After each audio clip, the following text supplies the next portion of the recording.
আসসালামু আলাইকুম। This is MBBK. আমি আপনাদের সামনে আসছি একটা কেমিস্ট্রি ক্লাস নিয়ে। আচ্ছা, এই ক্ষেত্রে মূলত বিশেষ করে কেমিস্ট্রির যে অন্যতম একটা বিষয় পিরিয়ডিক টেবল, এই সম্পর্কে আলোচনা করার চেষ্টা থাকবে। আমার ছোট্ট প্রচেষ্টা। আমি আরও শুরুতেই কথা বলে নিই যে আমি বয়সে, জ্ঞানে, গুণে সব দিক থেকে অনেক ছোট। আমার কাজের ভিতরে অনেক ভুল থাকতে পারে। সকলে একটু ক্ষমার দৃষ্টিতে দেখবেন। তাহলে আমার কাজটা সহজ হবে। আর এখানে যেহেতু আমি বিশেষ করে বিষয়টা বিশেষ করে যারা ক্লাস 11 এবং 12 এবং বিশেষ করে দেখা যায় ক্লাস 9 এবং 10, আশা করি এসব ক্লাসের স্টুডেন্টরা এখানে থাকবে। তো সেই জন্য আমি তাদেরকে তুমি বলে সম্বোধন করব। আশা করি এটা ক্ষমা সুন্দর দৃষ্টিতে দেখবেন, আমার জন্য সহজ হবে। আচ্ছা, তাহলে দ্য পিরিয়ডিক টেবল কেমিস্ট্রি যদি শিখতে চাই তাহলে একটা অন্যতম একটা বিষয় হয় যে আমাকে পিরিয়ডিক টেবল সম্পর্কে ভালো ধারণা রাখতে হবেই। এটা ছাড়া আমি চলতেই পারবো না। আমি যখন একটা বাংলা কথা বলতে শিখি, বাংলা শব্দ শিখি, বাংলা সেন্টেন্স মানে বাংলা বাক্য শিখি, সেই ক্ষেত্রে আমাকে বাংলা বর্ণমালা শিখতে হয় না? আমরা ক, খ, গ, ঘ এসব শিখছি। আবার ইংলিশে যে 26টা বর্ণ আছে, এগুলো আমরা শিখতে হয়। তারপর তো আমরা ওয়ার্ড বানাইতে পারি, তারপর সেন্টেন্স তৈরি করতে পারি। ঠিক তেমনি আমরা যখন কেমিস্ট্রি নিয়ে কাজ করতে যাব, কেমিস্ট্রির ক্ষেত্রে আমরা জানি অন্যতম একটা বিষয় বিক্রিয়া করতে হয়। এই বিক্রিয়া করার আগে আমাকে অবশ্যই এর বর্ণমালা অর্থাৎ এই পিরিয়ডিক টেবল থেকে তাদের বর্ণ অর্থাৎ মৌলগুলো জানতে হবে, মৌলগুলোর নাম জানতে হবে। তাহলে আস্তে আস্তে সেখান থেকে আমরা একটা অণু তৈরি করতে পারবো, যৌগ তৈরি করতে পারবো, একটা পর্যায়ে বিক্রিয়া করতে পারবো। তো ঠিক আছে, এই অধ্যায়টি আশা করতেছি বিশেষ করে যারা 11-12 আছে তাদের ক্ষেত্রে এই ক্লাসটা কাজে দেবে এবং যারা 9-10 আছে তাদের কাজে দেবে। 11-12 কেন কাজে দেবে? দেখা যায় 9-10 তাদের একটা বেসিকের দুর্বলতা থেকে যায়। সেই ক্ষেত্রে অনেক সহজ জিনিস বা যেটা জানা তার জন্য অনেক উচিত ছিল, কিন্তু সেটা অনেক সময় জানা হয়ে ওঠে না। এই জন্য চেষ্টা থাকবে, যার প্রয়োজন হবে সে চাইলে দেখতে পারো, কাজে দেবে। আর যারা 9-10 আসো আশা করি তাদের দেখা উচিত, কাজে দেবে ইনশাল্লাহ। তো সব মিলে বলতেছি এবং আবারও ক্ষমা চাচ্ছি, আমি একটু অসুস্থ, অর্থাৎ একটু আমার ঠান্ডা লাগছে, একটু কথার মাঝে একটু যদি জড়তা দেখা যায় বা কথা অস্পষ্ট হয় সেটা একটু ক্ষমা সুন্দর দৃষ্টিতে দেখবেন, আশা করি ভালো হবে। আচ্ছা দেখেন, এই পাশে আমি একটা পিরিয়ডিক টেবিল দেওয়ার চেষ্টা করছি এবং আমার সামনে একটা ছোট্ট একটা পিরিয়ডিক টেবিলের একটা চার্ট আছে। এটা কেন রাখছি? এটা সিকোয়েন্স অনুসারে বলা আমার জন্য সহজ হবে। তাছাড়া হুটহাট করে একটু যদি সিলি মিস্টেক হয়ে যায় জিনিসটা খারাপ দেখাবে। ঠিক আছে? আচ্ছা ধন্যবাদ। এখন তাহলে আমরা টপিকটা আলোচনা করতে থাকি। আচ্ছা, এখন যে বিষয়টা দেখব সেটা হচ্ছে, প্রথমে আমি লিখে রাখছি এখানে গ্রুপ এবং পর্যায়। অনেক অনেক সহজ সরল একটা বিষয়, যে এটা বাচ্চারাও জানে। জিনিসটা কি? একটা পর্যায় সারণীতে কতগুলা গ্রুপ থাকে, কতগুলা পর্যায় থাকে, এই বিষয়টা আমাদের জানতে হচ্ছে। কমন সেন্স, এটা খুবই স্বাভাবিক জিনিস। আমার সামনে একজন স্টুডেন্ট আছে, আমি তাকে উল্লেখ করে আমি অনেক প্রশ্ন করব, আশা করি সে অ্যান্সার দিবে। সেই জিনিসটা ক্লাসটাকে জীবন্ত করে তুলবে, একটু জিনিসটা সুন্দর লাগবে।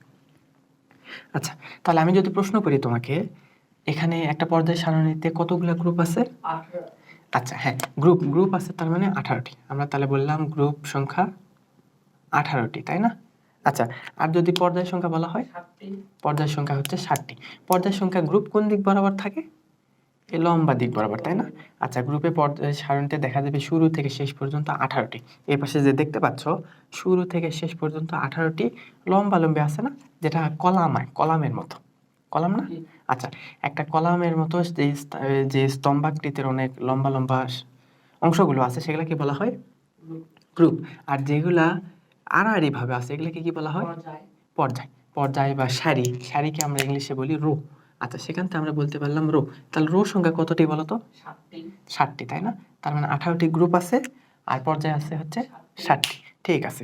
আচ্ছা, এই বিষয়গুলো আমরা একটু বোঝার জন্য আর একটু ক্লিয়ার করে একটু বলার চেষ্টা করি। দেখো, আচ্ছা, এই গ্রুপগুলোর মধ্যে একটা সুন্দর সম্পর্ক আছে, পর্যায়ের ভিতরে একটা সুন্দর সম্পর্ক আছে। তারপর আমরা যদি একটু নরমালি একটু বলা হয়, তোমাদের মৌল সংখ্যা যদি বলা হয়, তাহলে মৌল কতটি আছে? 118টি মৌল, তাই না? এর ভিতর প্রাকৃতিক আছে, পাশাপাশি কৃত্রিমভাবে তৈরি করা যায়, তাই না? আচ্ছা, এই বিষয়টা জানার পর আমরা একটু পরের টপিকে যদি আসি। আচ্ছা, তাহলে গ্রুপ এবং পর্যায় সম্পর্কে খুবই কমন একটা বিষয় জেনে গেছি। তারপর যদি আমাকে বলা হয় এই ধাতু, অধাতু, অপধাতু, একটা পর্যায় সারণীতে আমরা যদি সবকিছু মৌল সম্পর্কে ভালোভাবে যদি জ্ঞান লাভ করি, তাহলে আমরা দেখতে পাবো এখানে বেশ কয়েক ধরনের মৌল আছে। কিছু আছে ধাতু, কিছু আছে অধাতু, কিছু আছে অপধাতু, তাই না? আচ্ছা, এটা যদি সংখ্যা তোমাকে যদি একটু বলতে বলা হয়, সংখ্যা বলতে পারবো না? আচ্ছা, তাহলে একটা পর্যায় মৌলের এই যে পর্যায় সারণী আছে, এই পর্যায় সারণীতে কতগুলো ধাতু আছে? 94টি। আচ্ছা, তাহলে এখানে আমরা যদি 3টা সেক্টর টোটাল মৌল পাইলাম হচ্ছে 118টি, তাই না? এই 118টিকে আমরা 3টা সেক্টরে ভাগ করতে পারি। 3টা সেক্টরে ভাগ করতে পারি। একটা হচ্ছে ধাতু, একটা হচ্ছে অধাতু, আরেকটা হচ্ছে অপধাতু। আচ্ছা, এই পয়েন্টগুলো যদি একটু আমরা লিখি, 1 নম্বরে আমরা লিখতে পারতেছি হচ্ছে ধাতু, তারপর কি আছে অধাতু, এন্ড লাস্টে আমরা কি বলতে পারতেছি অপধাতু, তাই না? আচ্ছা, অপধাতু বা উপধাতু এভাবে বলা হয়ে থাকে। আচ্ছা, অপধাতু। এখন এই বিষয়টা থেকে একটু বলো তো দেখি, ধাতু, অধাতু, অপধাতু যে আমরা বললাম, কার সংখ্যা কতটি আছে? আচ্ছা, তার মানে আমাদের 118টির ভিতর ধাতুর যদি সংখ্যা আমরা যদি বলি, তাহলে দেখা যাবে এর সংখ্যা আছে হচ্ছে 94টি, তাই না? 94। আচ্ছা, তারপর যদি বলা হয় অধাতু কতটি আছে? অধাতু আছে হচ্ছে 18টি। ওকে, তারপর অপধাতু কয়টি? 6টি। হ্যাঁ, অধাতু যে 6টি আছে এই সম্পর্কে কিছু মতভেদ আছে, তারপর 6টি হিসেবেই ধরা হয়। আচ্ছা, তার মানে আমরা পাইলাম 18টি গ্রুপ আছে, 7টি পর্যায় আছে, তারপর যদি টোটাল যদি মৌল বলি 118টি, তাই না? এর ভিতর ধাতু কতটি? 94টি, অধাতু 18টি এবং অপধাতু 6টি। আচ্ছা, এগুলার উপর প্রত্যেকটা গ্রুপের আবার আলাদা আলাদা নাম আছে, সেগুলো কিভাবে, এগুলো আমরা একটু ধারাবাহিকভাবে আসি, জিনিসটা সহজ হবে ইনশাআল্লাহ। আচ্ছা, তারপর বিষয়টা দেখো, আমরা তারপর এটা বলার পর আমরা যদি একটু ইলেকট্রন বিন্যাস সম্পর্কে জানি। ইলেকট্রন বিন্যাস যখন আমরা জানবো, তখন মৌলের যে ধারাবাহিকতা আসলে কিভাবে পর্যায় সারণী গঠিত হয়েছে এই বিষয়টা জানতে পারবো। এর উপর ভিত্তি করে এই যে দেখো, গ্রুপ ভিত্তিক নাম করা, তারপর যোজনী করা, একটা পর্যায়ে যৌগ তৈরি করা, আর যৌগ যখন তৈরি করতে পারবো তখন দেখা যাবে আস্তে আস্তে আমরা বিক্রিয়াও করতে পারবো। তাই এটা বলতে পারি যে এই ক্লাসটা এটা হচ্ছে একেবারে প্রাথমিক ক্লাস, একেবারে শুরুতে। এখন 9-10 স্টুডেন্ট বলো, আর যদি 9-10 গ্যাপ থেকে থাকে, তাহলে যে 11-12 যে স্টুডেন্টগুলো আছে, প্রথমেই যদি এই বিষয়টা সম্পর্কে ক্লিয়ার একটা কনসেপ্ট থাকে, তাহলে তার কেমিস্ট্রি নিয়ে চলতে সহজ হবে। আচ্ছা, এখন ইলেকট্রন বিন্যাস যদি আমাকে বলা হয়, ইলেকট্রন বিন্যাস সম্পর্কে আমরা তো একটু ধারণা আছে, তাই না? ইলেকট্রন বিন্যাস কি? আচ্ছা, যদি এক্স নামক একটা যদি মৌল থাকতো, মৌল মনে করো এক্স নামক একটা মৌল, এই মৌল এটা মাঝখানে যে মৌল থাকে, মাঝখানে কি থাকে? নিউক্লিয়াস থাকে না? নিউক্লিয়াসের ভিতরে কি কি থাকে? প্রোটন এবং নিউট্রন থাকে। আচ্ছা, তারপর নিউক্লিয়াসকে কেন্দ্র করে বাইরের দিকে কিছু কক্ষপথ থাকে। এই কক্ষপথের ধারণা কে দেন? সর্বপ্রথম নিলস বোর দেন, তাই না? রাদারফোর্ড একটা নির্দিষ্ট যে কক্ষপথ আছে তার সম্পর্কে বিশদ কোনো ব্যাখ্যা দিতে পারেনি, তুলনামূলক বোর এটাকে আরো ক্লিয়ার করে বলছে, তাই না? একটা কক্ষপথের নাম। আচ্ছা, এই যে কক্ষপথ, এটাকে যদি আমরা বলি 1 নম্বর কক্ষপথ, তারপরে যেটা থাকবে সেটা 2 নম্বর কক্ষপথ, তারপর যেটা 3 নম্বর কক্ষপথ। আচ্ছা, একটু আঁকাবাঁকা হচ্ছে, একটু বুঝে নিও। তারপরটা হচ্ছে 4 নম্বর কক্ষপথ। আচ্ছা, এইভাবে যে কক্ষপথগুলো আছে, কক্ষপথগুলোর ক্ষেত্রে দেখো, এটা প্রথম কক্ষপথ, দ্বিতীয়, তৃতীয়, চতুর্থ, তাই না? এইভাবে অনেকগুলো, বেশ কিছু, যতগুলো ইলেকট্রন থাকবে, আসলে প্রতিটি মৌলে অনেকগুলো কক্ষপথ থেকে থাকে। এখন ইলেকট্রন যত পর্যন্ত তার বিস্তৃত, সেই পর্যন্ত মিলে সে মৌলটা স্থায়িত্ব তার আবদ্ধ হয়ে থাকে, ঠিক আছে? আচ্ছা, এখন দেখো এক্স নামক যে মৌলটা আছে না, এর প্রথম যে কক্ষপথ আছে না, এটাকে যদি আমি এন আকারে প্রকাশ করি, 1 নাম্বার, 2 নাম্বার, 3 নাম্বার, তাহলে এর এন এর মান কত হয়ে যাবে? 1 হয়ে যাবে, তাই না? তারপর 2 নাম্বার কক্ষপথ যদি বলি, n is equal 2, তাই না? 3 নাম্বার কক্ষপথ বলে থাকলে n is equal 3, and 4 number কক্ষপথ বললে n is equal 4, ঠিক আছে? আচ্ছা, এইভাবে যে আমরা পাইলাম, তারপর তোমরা একটু প্রাথমিক আর একটু আগে থেকে ক্লাস 7, 8 বা এরকম বা 9 এর শুরুর দিকে এই বিষয়গুলো জানছো যে প্রত্যেকটা কক্ষপথে কতগুলো ইলেকট্রন থাকে। আচ্ছা, এই যে কক্ষপথ এইভাবে আঁকাইছি না, এটা আসলে বাস্তব না, বুঝছো? তোমরা ছোট ক্লাসে আসো তো, এই জন্য এইভাবে শেখা হয়। আস্তে আস্তে উপরে উঠলে তো অনেক কিছু বুঝতে পারবা যে এর আরো কিছু পরিবর্তিত রূপ আছে। আচ্ছা, এইভাবে যে বোঝানো হচ্ছে, কিন্তু এগুলা আসলে কিছু আছে গোলক আকৃতির, কিছু আছে হচ্ছে ডাম্বেল আকৃতির, ডবল ডাম্বেল আকৃতির, এইরকম বিভিন্ন রকম আকৃতি ধারণ করে থাকে। তো তোমরা প্রাথমিকভাবে এইভাবে জেনে নাও, জিনিসটা একটু বোঝার জন্য তোমাদের জন্য সহজ। এখন তোমরা জানতা যে প্রত্যেকটি কক্ষপথে একটা নির্দিষ্ট সংখ্যক ইলেকট্রন ধারণ ক্ষমতা আছে, তাই না? একটা ছোট্ট ঘরে যদি 100 জন মানুষকে রাখতে পারবো? যেই ঘরের ধারণ ক্ষমতা 50 জন মানুষ, সেই ঘরে তো আমি 100 জন রাখতে পারবো না, তাই না? তাহলে প্রত্যেকটা কক্ষপথের কিছু ধারণ ক্ষমতা আছে, এই ধারণ ক্ষমতার উপর ভিত্তি করে সে কয়টি ইলেকট্রন থাকতে পারে। আচ্ছা, তাহলে 1 নাম্বার যদি কক্ষপথ হয়, সেখানে কয়টি ইলেকট্রন থাকে? 2টি। 2 নাম্বার কক্ষপথে কয়টি থাকে? 8টি। 2 নাম্বার কক্ষপথ থাকে 8টি, তাই না? আচ্ছা, এগুলা তোমরা একটা সূত্রের সাহায্যে শিখছো। সেই সূত্রটা আসছে মূলত ইলেকট্রন বিন্যাস থেকে, কিন্তু যেহেতু তোমরা আগেই সূত্রটা শিখছো, তোমাদের মতো করে আসি, তোমাদের ক্লাসটা একটু সহজ মনে হবে। আচ্ছা, দেখো, তাহলে যদি তোমাকে বলা হয় 1 নাম্বার কক্ষপথ বা 1 নাম্বার, আচ্ছা, এগুলাকে বেশ কিছু নাম দেওয়া হয়। দেখো, 1 নাম্বার কক্ষপথ বলা হয়, অথবা বলা হয়ে থাকে শক্তি স্তর, অথবা শেল, অথবা অরবিট, তাই না? অথবা স্থির কক্ষপথ বিভিন্ন নামে ডাকা হয়। আচ্ছা, এই যে 1 নম্বর কক্ষপথ, 1 নম্বর কক্ষপথ যদি তোমাকে ইলেকট্রনের ধারণ ক্ষমতা বলা হয়, কতগুলো ইলেকট্রন আছে, তখন সূত্রটা কি শিখছিলা? 2n²। এই সূত্রটা কিভাবে আসছে? সেটা আসছে ইলেকট্রন বিন্যাস থেকেই পরবর্তীতে হিসাব করে আসছে, বুঝছো? তোমরা এইভাবে শিখছো, এইভাবে আমরা একটু শুরু করি, কেমনে আসছে পরে বুঝবা। 2n², 2n² মানে কি, এখানে n এর মান হচ্ছে 1 2 3 বিভিন্ন হইতে পারে, তাই না? যদি 1 নম্বর কক্ষপথ হইতো তাহলে n এর মান কত হইতো? 1 হইতো। তার মানে ইলেকট্রন ধারণ ক্ষমতা হইতো 2 × 1²। তার মানে ইজ ইকুয়াল কত হইতো? 2। 1 এর উপর স্কয়ার দিলে তো 1। ঠিক আছে, তাহলে 1 নম্বর কক্ষপথে কয়টা ইলেকট্রন থাকতে পারে? দুইটি ইলেকট্রন থাকতে পারে। একইভাবে তোমাকে যদি 2 নম্বর কক্ষপথের কথা বলা হয়, 2 নম্বর কক্ষপথে তার মানে সূত্রটা কিরকম হবে? 2n², সেম সূত্র, 2n²। 2n² যদি হয় তার মানে এখানে ইলেকট্রন, তাহলে ধারণ ক্ষমতা হবে 2 × 2²। 2² মানে কত? 4। 2 × 2, 2² মানে 2 × 2, তার মানে টোটাল হচ্ছে 4, তার সাথে 2 গুণ করলে কত হয়? 8, তাই না? আচ্ছা, তার মানে 2 নম্বর কক্ষপথে ইলেকট্রন সর্বোচ্চ থাকতে পারে কতটি? একইভাবে যদি 3 নম্বর কক্ষপথের কথা বলতাম, 3 নম্বর কক্ষপথের সূত্রটা সেম না? আচ্ছা, এখানে অল্প কয়েকটা বলো, দেখো সহজ হবে, তোমার একটু ধারাবাহিকভাবে আসি। আচ্ছা, এটা হবে 2n², তাই না? আচ্ছা, 2n², তার মানে হচ্ছে 2 × 3²। 3² মানে কত? 3² মানে কি 6 হয়? আচ্ছা, এটা আমরা অনেক সময় ভুল করে থাকি, বিশেষ করে যারা এই যে ছোট বাচ্চারা আছো, ছোট বাচ্চা বলতে ক্লাস 9 এ আছো, তারা অনেক সময় ভুল করে থাকি। আচ্ছা দেখো, 3² মানে কি, 3 হচ্ছে ডাবল টাইম, 3 × 3, ঠিক আছে? যদি 3³ বলতাম, 3 × 3 × 3, ঠিক আছে? তাহলে এইভাবে গুণ করবা। এটা মানে 3 2 6 না, 3 × 3, ঠিক আছে? 3 × 3, তার মানে কত হচ্ছে? 3 3 9, 9 2 18। আচ্ছা, এই লেখা কি দেখতে পাচ্ছ? 18 দেখতে পাচ্ছ? আচ্ছা, তাহলে ঠিক আছে, সমস্যা নেই। আচ্ছা, আচ্ছা দেখো, এই যে এটা হচ্ছে 18। আচ্ছা, এইটুকু আমরা বুঝছি। তাহলে এখন তুমি বলো 4 নম্বর কক্ষপথ হলে কত হইতো? 4² মানে কত হইতো?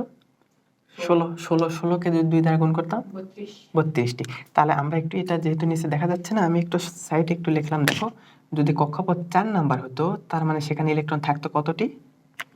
32টি। 5 হইলে কত, 6 হইলে কত, বের করতে পারবো না? হ্যাঁ, এখন আমরা আস্তে আস্তে সব বের করতে পারবো। বোঝা যাচ্ছে? হ্যাঁ, আচ্ছা ঠিক আছে। আচ্ছা, তাহলে দেখো, এই যে ইলেকট্রন এইভাবে ধারণ ক্ষমতা তোমরা ছোট ক্লাস থেকে, ক্লাস 8 থেকে বিশেষ করে শিখে আসছো সম্ভবত। আচ্ছা, এইভাবে যখন শিখে আসলাম, এখন দেখো এগুলাকে আমরা বেশ কয়েকটি, এগুলা মূল কক্ষপথ না, বা শক্তি স্তর না, বা শেল বলি বা অরবিট বলি, ঠিক আছে? এর আন্ডারে কিছু উপশক্তি স্তর আছে। প্রতিটি জেলার আন্ডারে কিছু উপজেলা আছে না? জেলা থেকে ছোট হচ্ছে উপজেলা। আচ্ছা, একইভাবে আবার যদি আমি বলি শহর, তার ছোট কি হয়? উপশহর। ঠিক সেই রকম এটা যে কক্ষপথ, তার আন্ডারে যেটা আছে সেটা হচ্ছে উপকক্ষপথ। এটাকে যদি বলি শক্তি স্তর তাহলে কি বলবো? উপশক্তি স্তর। এটাকে যদি বলি অরবিট, তার আন্ডারে যেটা থাকবে তাকে বলবো অরবিটাল। ঠিক আছে, দেখো অরবিটাল জিনিসটা কি, এখন সেটা আমরা এখন বুঝবো। প্রতিটি কক্ষপথে আবার বেশ কিছু অরবিটাল আছে। এই অরবিটালগুলোর নামগুলো কি কি তোমরা একটু ছোটবেলাতে এরকম নামগুলো শিখে আসছো। দেখো, এস, পি, ডি, এফ, এগুলা নাম শিখছো না? আচ্ছা, এগুলা নাম কিভাবে আসছে জানো? এগুলো প্রত্যেকটার একটা ফুল ফর্ম আছে, সেখান থেকে নাম আসছে। আচ্ছা, এখান থেকে দেখো এস, এস যেটা আছে না, এস। আচ্ছা, এস আসছে, তারপর পি আসছে, তারপর ডি আসছে, তারপর এফ আসছে না? এস থেকে হচ্ছে শার্প, এস থেকে কি? S S A R P, sharp, ঠিক আছে? পি যেটা নাম আসছে না, এ পি হচ্ছে, আচ্ছা দেখো, এস পি ডি এফ, তাই না? পি হচ্ছে প্রাইমারি সংক্ষিপ্ত রূপ দিয়ে, কোথা থেকে বলো তো? Primary, primary. আর ডি যেটা আসছে না, D is equal diffuse, D I F F U S E, diffuse. আর এফ যেটা আসছে না, এফ, এফ মূলত আসছে হচ্ছে ফান্ডামেন্টাল থেকে, ফান্ডামেন্টাল। আচ্ছা, এই যে বিষয়গুলো, ঠিক আছে। আচ্ছা দেখো, এই যে ধারাবাহিকভাবে এই নামগুলো তোমরা যারা বিশেষ করে 9 10 আছো, তোমাদের জানা খুব বেশি ইম্পর্টেন্ট না, বুঝলা? জাস্ট একটু জেনে রাখলাম, মনে রাখতে হবে না, এটা নিয়ে আবার প্রেশার নিও না, কোনো দরকার নেই, এটা তোমার কখনোই দরকার, এখন দরকার নেই, এটা পরে দরকার আছে, জাস্ট জেনে রাখলাম। আচ্ছা, এসপিডিএফ, এই বিষয়গুলো আসলে কি দেখো, এসপিডিএফ এটা কি বললাম, এগুলা অরবিটাল না? আচ্ছা, এগুলা অরবিটাল। তো এই অরবিটাল, এগুলো একটু মুছে দিই, তাহলে জিনিসটা সহজ হবে। দেখো, এই যে অরবিটালগুলো আছে না, এগুলো প্রত্যেকটা অরবিটের আন্ডারে কিছু অরবিটাল আছে। 1 নাম্বার যে কক্ষপথ আছে না, 1 নাম্বার কক্ষপথ যখন এর মান 1 ছিল, এন ইজিক্যাল যখন 1 ছিল, এই 1 থাকা অবস্থায় তার আন্ডারে একটা উপশক্তি স্তর আছে। তার মানে 1 এর আন্ডারে যদি একটা উপশক্তি স্তর থাকে, তার মানে সেটা কি হবে? সেটা হবে 1s, একটা থাকবে, তাই না? 1 এস, ঠিক আছে। আচ্ছা, যখন এন এর মান 2 ছিল, এন এর মান কত? 2 ছিল, লেখা দেখতে পাচ্ছি একটু হয়ে গেছে তাই না, দুর্বল হয়ে গেছে। এন এর মান যখন 2 ছিল তখন এর আন্ডারে ছিল দুইটা উপশক্তি স্তর। কয়টা?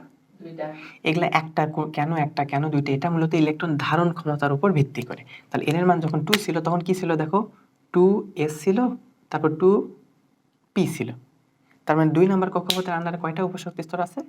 দুইটা উপশক্তি স্তর আছে। আচ্ছা, তারপর দেখি, তারপর যদি n এর মান যদি 3 হইতো, n ইজিক্যাল যদি 3 হইতো, তখন তার আন্ডারে কয়টা হবে বলো তো? একটু কমন সেন্স থেকে বলতে পারতেছি না, তার আন্ডারে কয়টা হবে? তিনটা হবে তাই না?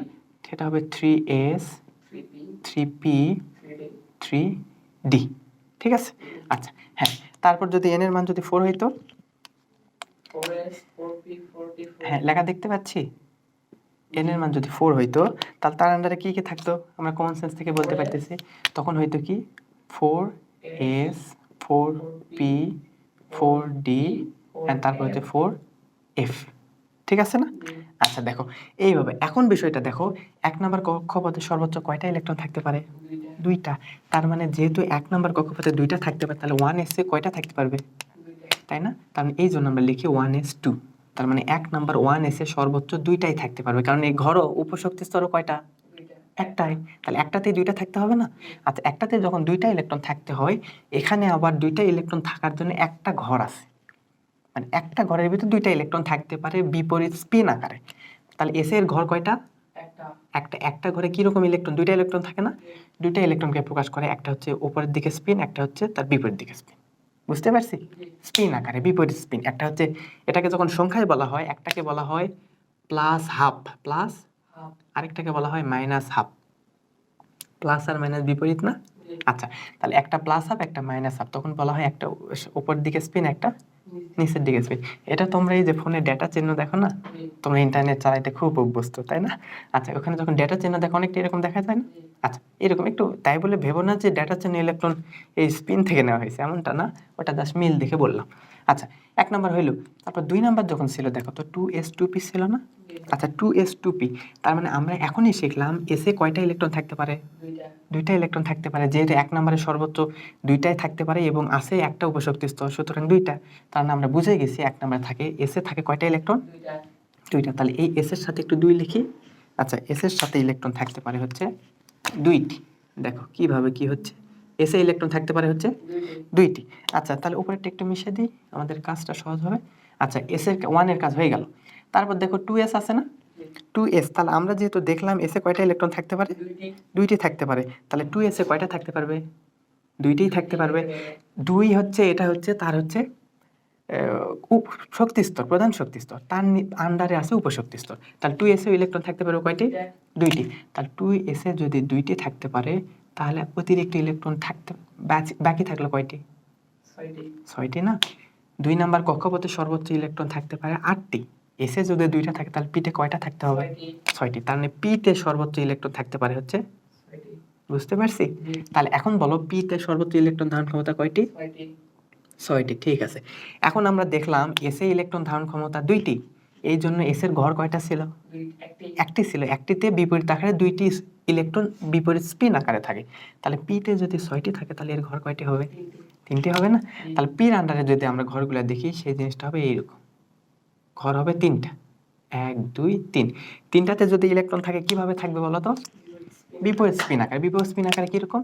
এবং স্পিনটা যাবে হচ্ছে একটা একটা করে, দেখো একটা একটা করে যাইতে হবে, প্রথমে একটা একটা করে। তার মানে এই 1 2 3, তারপর হবে 4 5 6। বুঝতে পারছি? হ্যাঁ, আচ্ছা, বুঝতে পারছি বিষয়টা। ওকে, আচ্ছা দেখো, তার মানে পিতে আমরা বুঝলাম।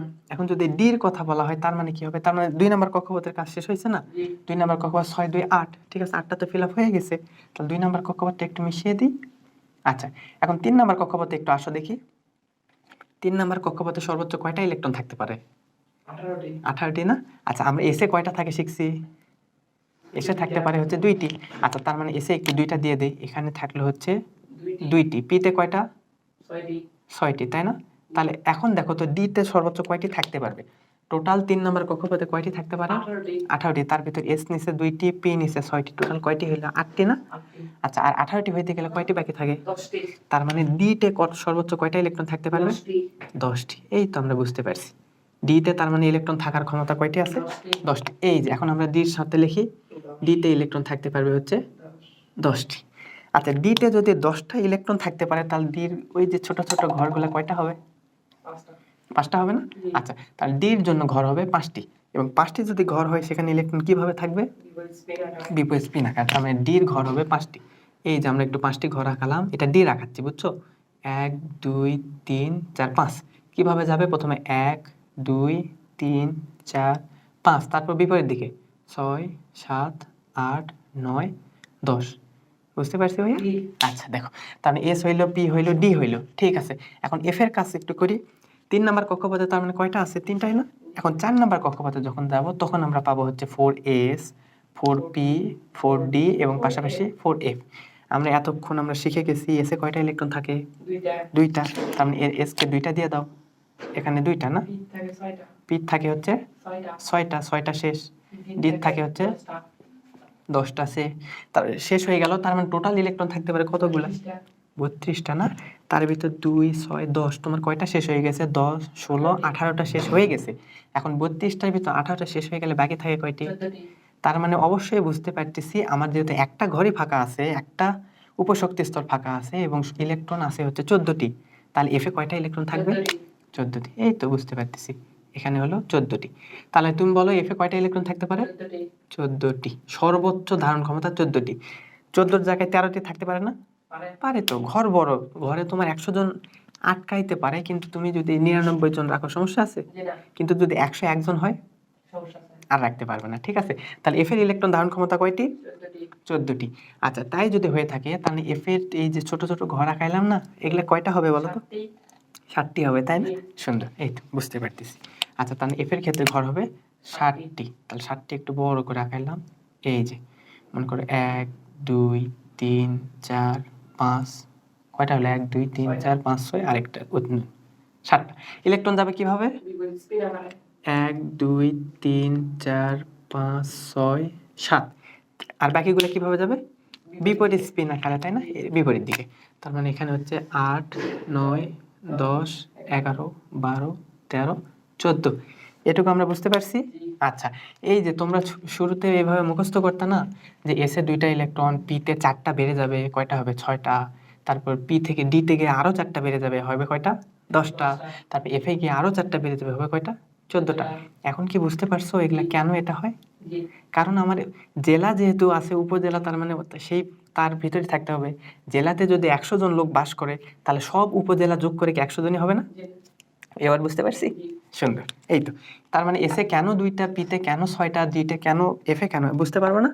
আচ্ছা, এগুলা তারপরও তোমাদের একটা একেবারে যে গভীর থেকে আলোচনা করে হচ্ছে তা না, মোটামুটি আরো যদি গভীরে যাইতাম একেবারে ইলেকট্রন বিন্যাসের কোয়ান্টাম আকারে একেবারে খুবই ক্ষুদ্র, তাহলে আরো ডিটেল বুঝতে পারতাম। তোমরা ছোট মানুষ, এইটুকু শিখো তাহলেই হবে। আরো বড় হও, আরো বড় কিছু শিখো, গবেষণা করো, তুমি একদিন বিজ্ঞানী হবা। বাংলাদেশ থেকে আমরা বিজ্ঞানী পাবো ইনশাল্লাহ। ঠিক আছে, আচ্ছা দেখো, এইটুকু বুঝতে পারছি। আচ্ছা, তাহলে এস পি ডি এফ এ কেন কোনটাতে কতগুলো ইলেকট্রন থাকে এইটুকু আমরা বুঝতে পারছি না? আচ্ছা, তাহলে ইলেকট্রন বিন্যাস এইটুকু যদি বুঝে থাকি তাহলে আমরা ওই যে গ্রুপগুলো আছে সেগুলো ইলেকট্রন বিন্যাস করতে পারবো না? আচ্ছা, তাহলে গ্রুপ কতগুলো ছিল? গ্রুপ ছিল 18টি, তাই না? গ্রুপ 18টি, পর্যায় ছিল 7টি। গ্রুপ 18টি, পর্যায় 7টি। এখন দেখো তোমাকে এই যে পর্যায় সারণী যদি দেখানো হয়, পর্যায় সারণীতে টোটাল কতগুলো গ্রুপ আছে? 18টি। 1 নম্বর গ্রুপে কে কে মৌল আছে বলো তো? আচ্ছা, hydrogen, lithium, sodium, potassium, rubidium, caesium, francium, তাই না? আচ্ছা, এগুলা অনেক সময় ছন্দ আকারে মনে রাখে, কি যেন বলে, ওই তো হালি নাকি রুবি ছুঁয়ে ফেলেছে, এরকম কিছু একটা। আচ্ছা, আমি এগুলা লিখলাম না, বুঝলা? এগুলা তোমরা একটু মনে রাখো, বা আমার এমনিই মনে থাকে, বুঝছো? তোমরা একটু বারবার তোমরা এই পর্যায় সারণীটাকে একটু ভালোভাবে দেখবা, বুঝছো? একে একটু একে যখন চোখের সামনে রাখতে পারবা দেখবা অনেক সহজ হয়ে যাবে। তোমরা এতদিন ওই তো 30টা মৌল শিখছো বা 40টা শিখছো, এভাবে শিখছো না? আর অনেকে আছে তারা 118টাই মনে রাখতে পারো, তারা বস। অবশ্যই আমি অতগুলা পারি না, বুঝছো? আমি আসলে ওভাবে মুখস্থ রাখতে খুব কমই পারি, আমি একটু বুঝে পড়ার চেষ্টা করি, ঠিক আছে? আচ্ছা, তোমাদেরকে এইভাবে বুঝে পড়ার চেষ্টা করি, দেখি আমি বুঝে পড়ে অনেক দূর পার হয়ে আসলাম, তো আশা করি তুমিও পারবা। আচ্ছা, দেখা যাক। এখন বিষয়টা হচ্ছে কি, তার মানে আমরা যখন এখন দেখো ইলেকট্রন বিন্যাসটা আমরা শিখে গেছি না? জি। আচ্ছা, ইলেকট্রন বিন্যাস কোনভাবে কোনটা যাবে, তারপরও আরো ডিটেল তো আছে, কিন্তু এই অল্প ক্লাসে যদি একেবারে ডিটেল অত কিছু শিখাইতে যাই জিনিসটা একটু জটিল হয়ে যাবে, বুঝছো? তোমাকে শুধু একটু বেসিকটা বললাম, তারপর যখন অধ্যায় ভিত্তিক আলোচনা হবে না, তখন কোনটা কেন হয় সব কিছু বলা হবে, ঠিক আছে? জি। আচ্ছা, এখন বিষয়টা দেখো, আর এটা প্রাথমিক আলোচনা, আমি তোমাদের কাছে অনুরোধ থাকবে এই আলোচনাটা আগে করো। এটা যখন কমপ্লিট করবা অন্যান্য অধ্যায়ে কাজ করা সহজ হয়ে যাবে। আচ্ছা, এখন দেখো গ্রুপ ভিত্তিক নাম এবং যোজনী এগুলা যখন আমরা দেখবো, তোমাকে এই তো গ্রুপগুলো, আচ্ছা এগুলার কাজটা হয়ে গেছে, এগুলো একটু মিশিয়ে দিই। আচ্ছা, তার মানে 1 নম্বর গ্রুপে কে কে আছে বলো তো? Hydrogen, lithium, sodium, potassium, rubidium, caesium, francium. Francium, তাই না? ছন্দ আকারে কি বলতে পারো? হালিমাকে রুবি ছুঁয়ে ফেলেছে, তাই না? ছুঁয়ে ফেলেছে। আচ্ছা, কি যেন কি যেন, আচ্ছা এগুলো একটু তোমরা মনে রাখো, তাইলেই হবে। আচ্ছা, তারপর এখন দেখো 1 নম্বর গ্রুপে যে মৌলগুলো আছে, আচ্ছা এদেরকে 1 নম্বর গ্রুপে কেন রাখা হইলো? নিশ্চয়ই এদের ভিতরে একটা বিশেষ একটা মিল আছে, তাই না? বিশেষ মিল না থাকলে কখনো 1 নম্বর গ্রুপে রাখা হইতো না। আচ্ছা, তাহলে এখন দেখো এই গ্রুপ ভিত্তিক আমরা তাদের নাম দেখবো আর যোজনী দেখবো। আচ্ছা দেখো, 1 নম্বর গ্রুপের ভিতরে একটু আমরা মিলকরণ করার চেষ্টা করি। তার আগে এখন দেখি 1 নম্বর গ্রুপে যে মৌলগুলো আছে না, আচ্ছা 1 নম্বর গ্রুপে কে কে আছে দেখো তো। এখানে যে পর্যায় সারণীটা আছে না, দেখো সেখান থেকে আমরা যদি দেখি, এই যে 1 নম্বর গ্রুপ, এই 1 নম্বর গ্রুপের ক্ষেত্রে কে কে আছে দেখো তো। শুরুতে আছে হাইড্রোজেন, তার নিচে কে আছে? লিথিয়াম, তার নিচে কে আছে? সোডিয়াম, সোডিয়াম, তার নিচে আছে হচ্ছে পটাশিয়াম, পটাশিয়াম, রুবিন, রুবিডিয়াম, সিজিয়াম, তার নিচে হচ্ছে caesium, francium. And last number দেখতে পাচ্ছ লাস্টেরটা জি। ফ্রান্সিয়াম, ঠিক আছে? এই যে মৌলগুলো আছে, আচ্ছা এদের সবাইকে এই 1 নম্বর গ্রুপকে বলা হয় ক্ষার ধাতু। ক্ষার ধাতু, ঠিক আছে? এগুলাকে ক্ষার ধাতু বলা হয়, কিন্তু মজার বিষয় হচ্ছে হাইড্রোজেন কিন্তু ক্ষার ধাতু না, কিন্তু এদেরকে ইলেকট্রন বিন্যাসের উপর ভিত্তি করে 1 নম্বর গ্রুপে রাখা হয়েছে। তাহলে হাইড্রোজেন সারা যতগুলো আছে না, সবাই কি ক্ষার ধাতু। ক্ষার ধাতু, ঠিক আছে? আচ্ছা, এখন আমরা ইলেকট্রন বিন্যাসটা একটু দেখি। তোমাকে যদি হাইড্রোজেনের ইলেকট্রন বিন্যাস দেখাইতে হতো তাহলে কিরকম পাইটা দেখো তো। হাইড্রোজেন কয় নম্বর মৌল? 1 নাম্বার। 1 নম্বর মৌল, তাই না? তাহলে এর ইলেকট্রন বিন্যাস কিরকম হবে? 1s1, তাই না? জি। 1s1, ওকে, এইরকম 1s1 পেলাম। তার মানে এর সর্বশেষ কক্ষপথ কয়টা? সর্বশেষ কক্ষপথ মানে একটাই তো কক্ষপথ। একটা কক্ষপথে ইলেকট্রন কয়টা আছে? একটা। একটা আছে। আমরা একটু লিথিয়াম যদি দেখি, লিথিয়াম কয় নম্বর মৌল? লিথিয়াম 3 নম্বর 3 মৌল, নাম্বার তাই না? আচ্ছা, এর ইলেকট্রন বিন্যাস যদি তোমাকে যদি দেখাইতে বলে তাহলে কি হবে দেখো তো। এটা হবে কি? 1s2, আচ্ছা, এটা তাহলে হবে 1s2 2s1, কারণ 1s তো ফিল আপ হয়ে গেছে, তাহলে এখন 2 নম্বর কক্ষপথে যাবে না? 2 নম্বর কক্ষপথে 2s এ কয়টা ইলেকট্রন থাকতে পারে? 2টা, কিন্তু এর আছে একটা, তাহলে একটা থাকবে না? জি। থাকবে তো, ঠিক আছে। এইভাবে ইলেকট্রনগুলো আছে। আচ্ছা, তারপর যে বিষয়টা দেখো, সোডিয়াম 3 নম্বর কক্ষপথ যখন দেখবো, আচ্ছা সোডিয়াম যখন দেখবো, আচ্ছা তার আগে এগুলো আর একটু ক্লিয়ার করে আসি, দেখো জিনিসটা আরো সুন্দর হবে। 1 নম্বর কক্ষপথ এস আছে না? জি। আচ্ছা, এস যে আছে, এই এস এর ক্ষেত্রে কি রকম দেখো তো। এই যে আমরা বলছিলাম এস এর ক্ষেত্রে ইলেকট্রন থাকতে পারে সর্বোচ্চ কয়টা? 2টা। 2টা। তাহলে এর ভিতরে ওই যে ছোট্ট ঘর কয়টা আছে? একটা। একটা আছে না? এখানে যদি আমরা বলতাম এইরকম আছে না একটা, একটাতে 2টা ইলেকট্রন কি বিপরীত স্পিন আকারে যায়, তাই না? জি। তাহলে এখানে আছে কয়টা? একটা। একটা ইলেকট্রন, তাহলে এটা কোন দিক স্পিন করে থাকবে? একদিকে থাকবে, তাই না? জি। এরকম না? জি। আচ্ছা, ঠিক আছে। এখন লিথিয়াম যে হইলো, লিথিয়ামের দেখো এই কক্ষপথ 1s এ ইলেকট্রন কয়টা থাকবে? 2টা। এইদিকে একটা, এদিকে একটা। 2s এ কিরকম? একটা। এই উপর দিকে স্পিন আকারে না? জি। এই যে একটা হইলো, ঠিক আছে। আচ্ছা, তারপর 3 নাম্বার তারপর 3 নাম্বার যে গ্রুপের নিচে 3 নাম্বার যেটা আছে সেটা কি? সোডিয়াম 11 সোডিয়াম না? কত নম্বর মৌল? 11। 11। এর ইলেকট্রন বিন্যাস করতে পারবো? জি। কি হবে দেখি। 1s2 আচ্ছা, এর হবে 1s 2 2 2s2 2s2 2p6 2p6, দেখতে পাচ্ছ? 3s দেখতে পাচ্ছ? হ্যাঁ 3s1, 1 ঠিক আছে। আচ্ছা, এই যে 3s1, এইটুকু যে আমরা দেখলাম। এখন দেখো 3s1 যদি হয় তাহলে এগুলাতে সব কিছু ফিল আপ, তাই না? তাহলে সর্বশেষ কক্ষপথে এসে দেখো এই পিটা ফিল আপ হয়েছে কিনা? হয়েছে পিতে 6টা না, সর্বোচ্চ কয়টা থাকে? 6টা 6টা, তার মানে জোড় গঠন করে আছে না? জি ঠিক আছে, কিন্তু শুধুমাত্র 3s যেটা ছিল এটার ক্ষেত্রে কিরকম হয়ে আছে? 1 এখানে আছে হচ্ছে একটা স্পিন আকারে, ঠিক আছে না? জি আচ্ছা, তারপর সোডিয়াম দেখলাম, তারপর যদি পটাশিয়াম দেখি, রুবিডিয়াম দেখি, সিজিয়াম দেখি, ফ্রান্সিয়াম দেখি, একই রকম হবে না? জি আচ্ছা, একই রকম হবে। আচ্ছা, এর নিচের দিকে, আচ্ছা আরেকটা লিখি, বুঝছো? এই পটাশিয়াম পর্যন্ত যদি কাজ করো তোমার কাজ আশা করি হয়ে যাবে। তারপর দেখো, তারপরে পটাশিয়াম দেখো, পটাশিয়াম কত নম্বর মৌল? পটাশিয়াম 19 19 নম্বর মৌল, তাই না? আচ্ছা, 19 নম্বর মৌল। এখানে তাই ইলেকট্রন বিন্যাস দেখো 1s 1s2 2s 2s2 2p 2p6 6, কয়টা হইলো? এখানে তোমার 10টা হয়ে গেছে। 3s2 3s2 3p 3pc 6 4s 1। এই তো দেখো 19টা হয়েছে না? জি আচ্ছা, এরও তার মানে কি এরকম ছোট্ট একটা ঘর না? জি আচ্ছা, এখানে ইলেকট্রন কোন দিক হয়ে থাকবে? বিপরীত। শুধু একটা স্পিন আকার থাকবে, তাই না? রুবিডিয়াম দেখবা, সিজিয়াম দেখবা, ফ্রান্সিয়াম দেখবা, সব সেম মিলে যাবে, ঠিক আছে? তোমাদের মূলত আমি চাচ্ছি তোমরা যে এই যে শুরু থেকে 30 পর্যন্ত মৌল সিরিয়ালে পড়ছো না, জি এইভাবে পড়ার থেকে গ্রুপ আকারে পড়া বেশি ইফেক্টিভ। তোমার কোনটা কত নম্বর মৌল, তার ভর কত, এগুলো তো অবশ্যই জানা জরুরি, অবশ্যই জানবা। কিন্তু এই গ্রুপ আকারে যখন জানবা, তোমার যোজনী মনে রাখা, নাম মনে রাখা অনেক সহজ হবে, ঠিক আছে? আচ্ছা দেখো, প্রত্যেকটা মৌলের সর্বশেষ কক্ষপথে কয়টা ইলেকট্রন আছে? একটা এবং সর্বশেষ কক্ষপথটা এস না? জি এস এর ক্ষেত্রে এখানেও একটা, এখানেও একটা, এখানেও একটা, এখানেও একটা, তাহলে সবার ক্ষেত্রে এস এর একটা মিল পাচ্ছি না? জি আচ্ছা, এটা হচ্ছে 1s, এটা 2s, এটা 3s, এটা 4s। যেভাবেই হোক, আমরা যদি একটা বিল্ডিং কল্পনা করতাম, বিল্ডিং এর ক্ষেত্রে দেখো তো এরকম থাকে না?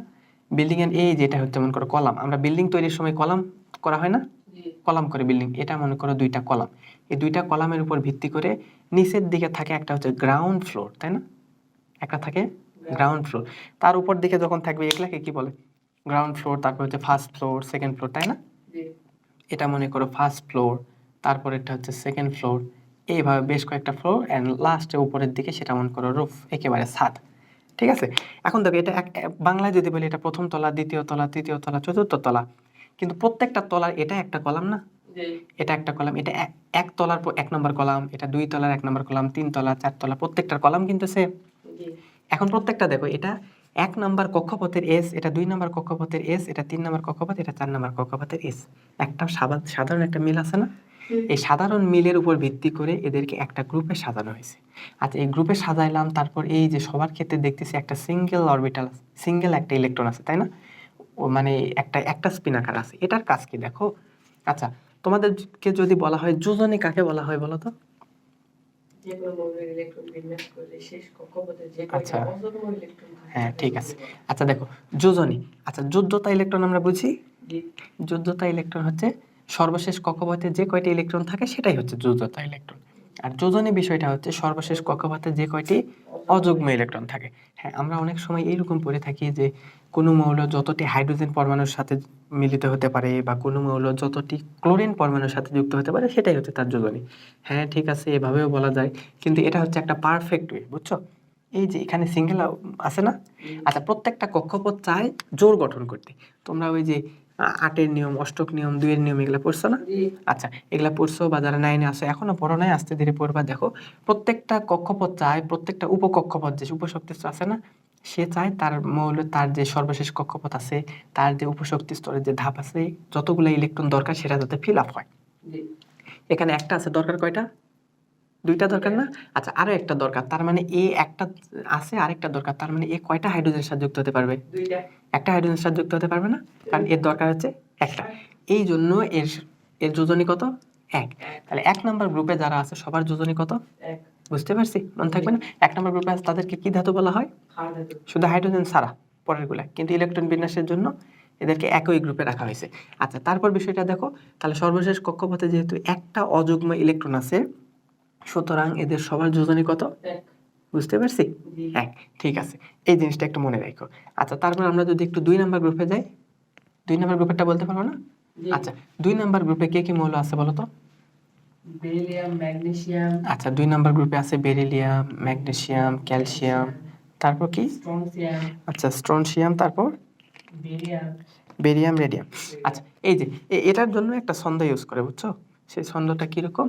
আচ্ছা, আচ্ছা দেখো একটু, এই তুমি একটু ইয়া করো তো, একটু আটকাও তো, আমার একটু ঠান্ডা লাগছে। আচ্ছা, তাহলে আমরা যে 2 নাম্বার গ্রুপে ছিলাম না, 2 নাম্বার গ্রুপে কি কি বললাম আরেকবার বলো দেখি।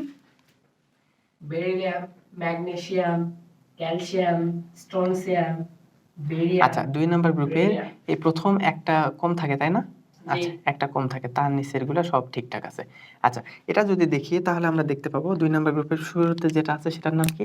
বেরিয়াম বেরিলিয়াম, তার নিচে কি? ক্যালসিয়াম, তার নিচে কি?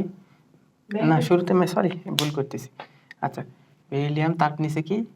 ম্যাগনেসিয়াম, তার নিচে ক্যালসিয়াম, তাই না? জি আচ্ছা, ম্যাগনেসিয়াম, তার নিচে ক্যালসিয়াম ক্যালসিয়াম, তার নিচে কি বলো তো? Strontium strontium, barium barium and radium, তাই না? রেডিয়াম আচ্ছা, এই যে রেডিয়াম। আচ্ছা, এটার জন্য একটা ছন্দ ইউজ করে, কি জানি, কি বিরিয়ানি মোগলাই কাবাব সরিয়ে বাটিতে রাখো। কি বললাম? বিরিয়ানি মোগলাই কাবাব সরিয়ে বাটিতে রাখো। এভাবে মনে রাখতে পারো, তোমার ইচ্ছা। অথবা যদি বারবার প্র্যাকটিস করো, অটোমেটিক মনে থেকে যাবে। তোমার যেটা ভালো মনে হয় সেটা করো, ঠিক আছে? আচ্ছা, এটার একটু আমরা ইলেকট্রন বিন্যাস সম্পর্কে একটু দেখি। দেখো, বেরিলিয়াম তার মানে কয় নাম্বার মৌল বলো তো? লিথিয়ামের পর বেরিলিয়াম 4 নাম্বার মৌল না? আচ্ছা, তাহলে বেরিলিয়াম যদি 4 নাম্বার মৌল হয়ে থাকে, তার এর ইলেকট্রন বিন্যাস করতে পারবো না? এর ইলেকট্রন বিন্যাস কিরকম হবে? 1s 2 2s 2। আচ্ছা, তাহলে এই যে সর্বশেষ কক্ষপথ কি s না? 2s। এখানে ইলেকট্রন কিভাবে থাকবে? বিপরীত স্পিন আকারে, তাই না? আচ্ছা, এই যে বিপরীত স্পিন আকারে থাকলো, তারপর এখন দেখো, এটা ব্যাখ্যা করার পর তার তোমাকে যদি বলা হয় 2 নাম্বার কক্ষপথে যারা আছে, এই গ্রুপটাকে কি নামে ডাকা হয় বলতো? মৃৎক্ষার ডাকা হয়, তাই না? 1 নাম্বার গ্রুপকে বলা হয় ক্ষার ধাতু, 2 নাম্বার গ্রুপকে বলা হয় মৃৎক্ষার। কেন বলা হয়? এরা অবশ্যই ক্ষার, কিন্তু এদেরকে মাটিতে পাওয়া যায়। মৃৎশিল্প আমরা পড়ছি না, যে মাটির তৈরি শিল্পকে বলা হয় মৃৎশিল্প। এগুলা ক্ষারগুলো মাটিতে পাওয়া যায়, এই জন্য একে বলা হয় মৃৎক্ষার। কিন্তু এখন প্রশ্ন হইলো, এদের যোজনী কত হবে? 2 নাম্বার কক্ষপথের যোজনী কত? 2। কিন্তু এখানে কয়টা সর্বশেষ কক্ষপথে কয়টা ইলেকট্রন আছে? 2টা। আচ্ছা, 2টা, এই জন্য কি এদের যোজনী 2? বলো তো। আমরা যোজনীর একটু আগে সংজ্ঞা দিলাম না, যোজনী কাকে বলা হয়? সর্বশেষ কক্ষপথে যে কয়টি অযুগ্ম ইলেকট্রন, অযুগ্ম মানে বুঝি অযুগ্ম, অযুগ্ম বা বলা হয় থাকে বিজোড়। মাথায় রাখো কথাটা, বিজোড়। অযুগ্ম অথবা বিজোড়। অযুগ্ম মানে কি? এটা হচ্ছে জোড়া, জোড় না? এটাকে যদি একটা বাদ দিতাম তখন কি হইতো? তাহলে অযুগ্ম হইতো না? আর এটাও কি জোড় না? দেখো, এটা হচ্ছে জোড়। এখান থেকে যদি একটা যদি মিশাই দিতাম তাহলে কি হইতো? বিজোড়। তাহলে আমরা যোজনীর অরিজিনাল এবং আমরা কনফিডেন্সের সাথে বললাম এটাই সবচেয়ে ভালো সংজ্ঞা। ভালো সংজ্ঞা করে বললাম কি, যার সর্বশেষ কক্ষপথে যে কয়টি অযুগ্ম ইলেকট্রন থাকে সেটাই হচ্ছে তার যোজনী। এখানে কয়টা ইলেকট্রন আছে? 2টা। 2টা কি যুগ্ম আকারে না অযুগ্ম আকারে? যুগ্ম। তাহলে এর যোজনী কত হওয়া উচিত? 0। যোজনী 0। কিন্তু 2 নাম্বার দুই নাম্বার গ্রুপের যোজনী কত? 2। কি হইল? আমাদের সংখ্যা ভুল হয়েছে। হা হা হা হা, হাততালি হবে, হাততালি, তাই না? আচ্ছা, তাহলে আমাদের সঙ্গে ভুল হয়ে গেল না? তাহলে এখানে কিছু একটা গড়বড় আছে, তাই না? কুছ তো গড়বড় হ্যাঁ, তাই না? আচ্ছা দেখো, এখন তাহলে আমরা কি কাজ করব? এটুকু ঠিক আছে না? ভুল করছি ইলেকট্রন বিন্যাস না তো, কিন্তু সঙ্গে মিলতেছে না, তাই না? এখন দেখো একটু কাজ আছে। আচ্ছা, আমরা এই যে ইলেকট্রন বিন্যাস করছি না, দেখো বেরিলিয়াম কত? 4 নাম্বার, ঠিক আছে। এর প্রথমে হচ্ছে 1s, তারপর কি 2s 2s। আচ্ছা, 1 নাম্বার কক্ষপথে কয়টা উপশক্তি স্তর থাকে? একটা, সেটা কি 1s। 2 নাম্বার কক্ষপথে কয়টা উপশক্তি স্তর থাকে? কি 2s 2p। 2s 2p বলে কিছু আছে কিনা? 2 নাম্বার কক্ষপথে তো আছে, তাই না? কিন্তু 2p আছে, এখানে যে ইলেকট্রন নেই অতিরিক্ত, এই জন্য 2p তে যায় নাই, এই জন্য আমরা 2p লিখছিলাম না। কিন্তু 2p বলে কিছু আছে কিনা? 2pর অস্তিত্ব আছে না? আছে, কিন্তু আমরা লিখিনি কেন? ইলেকট্রন যায় না, 2s এ ফিল আপ হয়ে যাচ্ছে। কিন্তু মজার বিষয় হচ্ছে, এই যে অবস্থায় যদি তুমি দেখো, তাহলে দেখবে এখানে 2 হয়ে যাচ্ছে, তাহলে অযুগ্ম ইলেকট্রন হইল না, তাহলে যোজনী কই পাইলেন? আপনার সংজ্ঞাতে ভুল হয়ে গেল, তাই না? এখন বিষয়টা দেখো, এই যে 2p আছে না, এই বেরিলিয়ামকে যদি একটু উত্তেজিত করা হয়তো, একটু যদি উত্তেজিত করে, উত্তেজিতের সময় আমরা চিহ্ন ইউজ করি, বেরিলিয়াম স্টার চিহ্ন ব্যবহার করি, বুঝছো? বেরিলিয়াম 4। এখন দেখো ইলেকট্রন বিন্যাস কি? 1s 2 2s, তারপর কি আছে? 2p আছে, তাই না? আচ্ছা, 2p আছে। আচ্ছা, 2pর ক্ষেত্রে আমরা বলছিলাম না ছোট ছোট 3টা ঘর আছে? এই ছোট ছোট 3টা ঘরকে আবার কি নামে ডাকা হয় জানো? 2pর ক্ষেত্রে দেখো, 2pর 3টা ঘরকে বলা হয় 2p x, 2p y এবং 2p z। এই x y z আবার কি জানো? 3টা কক্ষপথ, 3টা হচ্ছে অক্ষরেখা আছে না? এই যে তোমরা কার্তেশীয় স্থানাঙ্ক ব্যবস্থা দেখছো না, তোমরা কি কি বলো?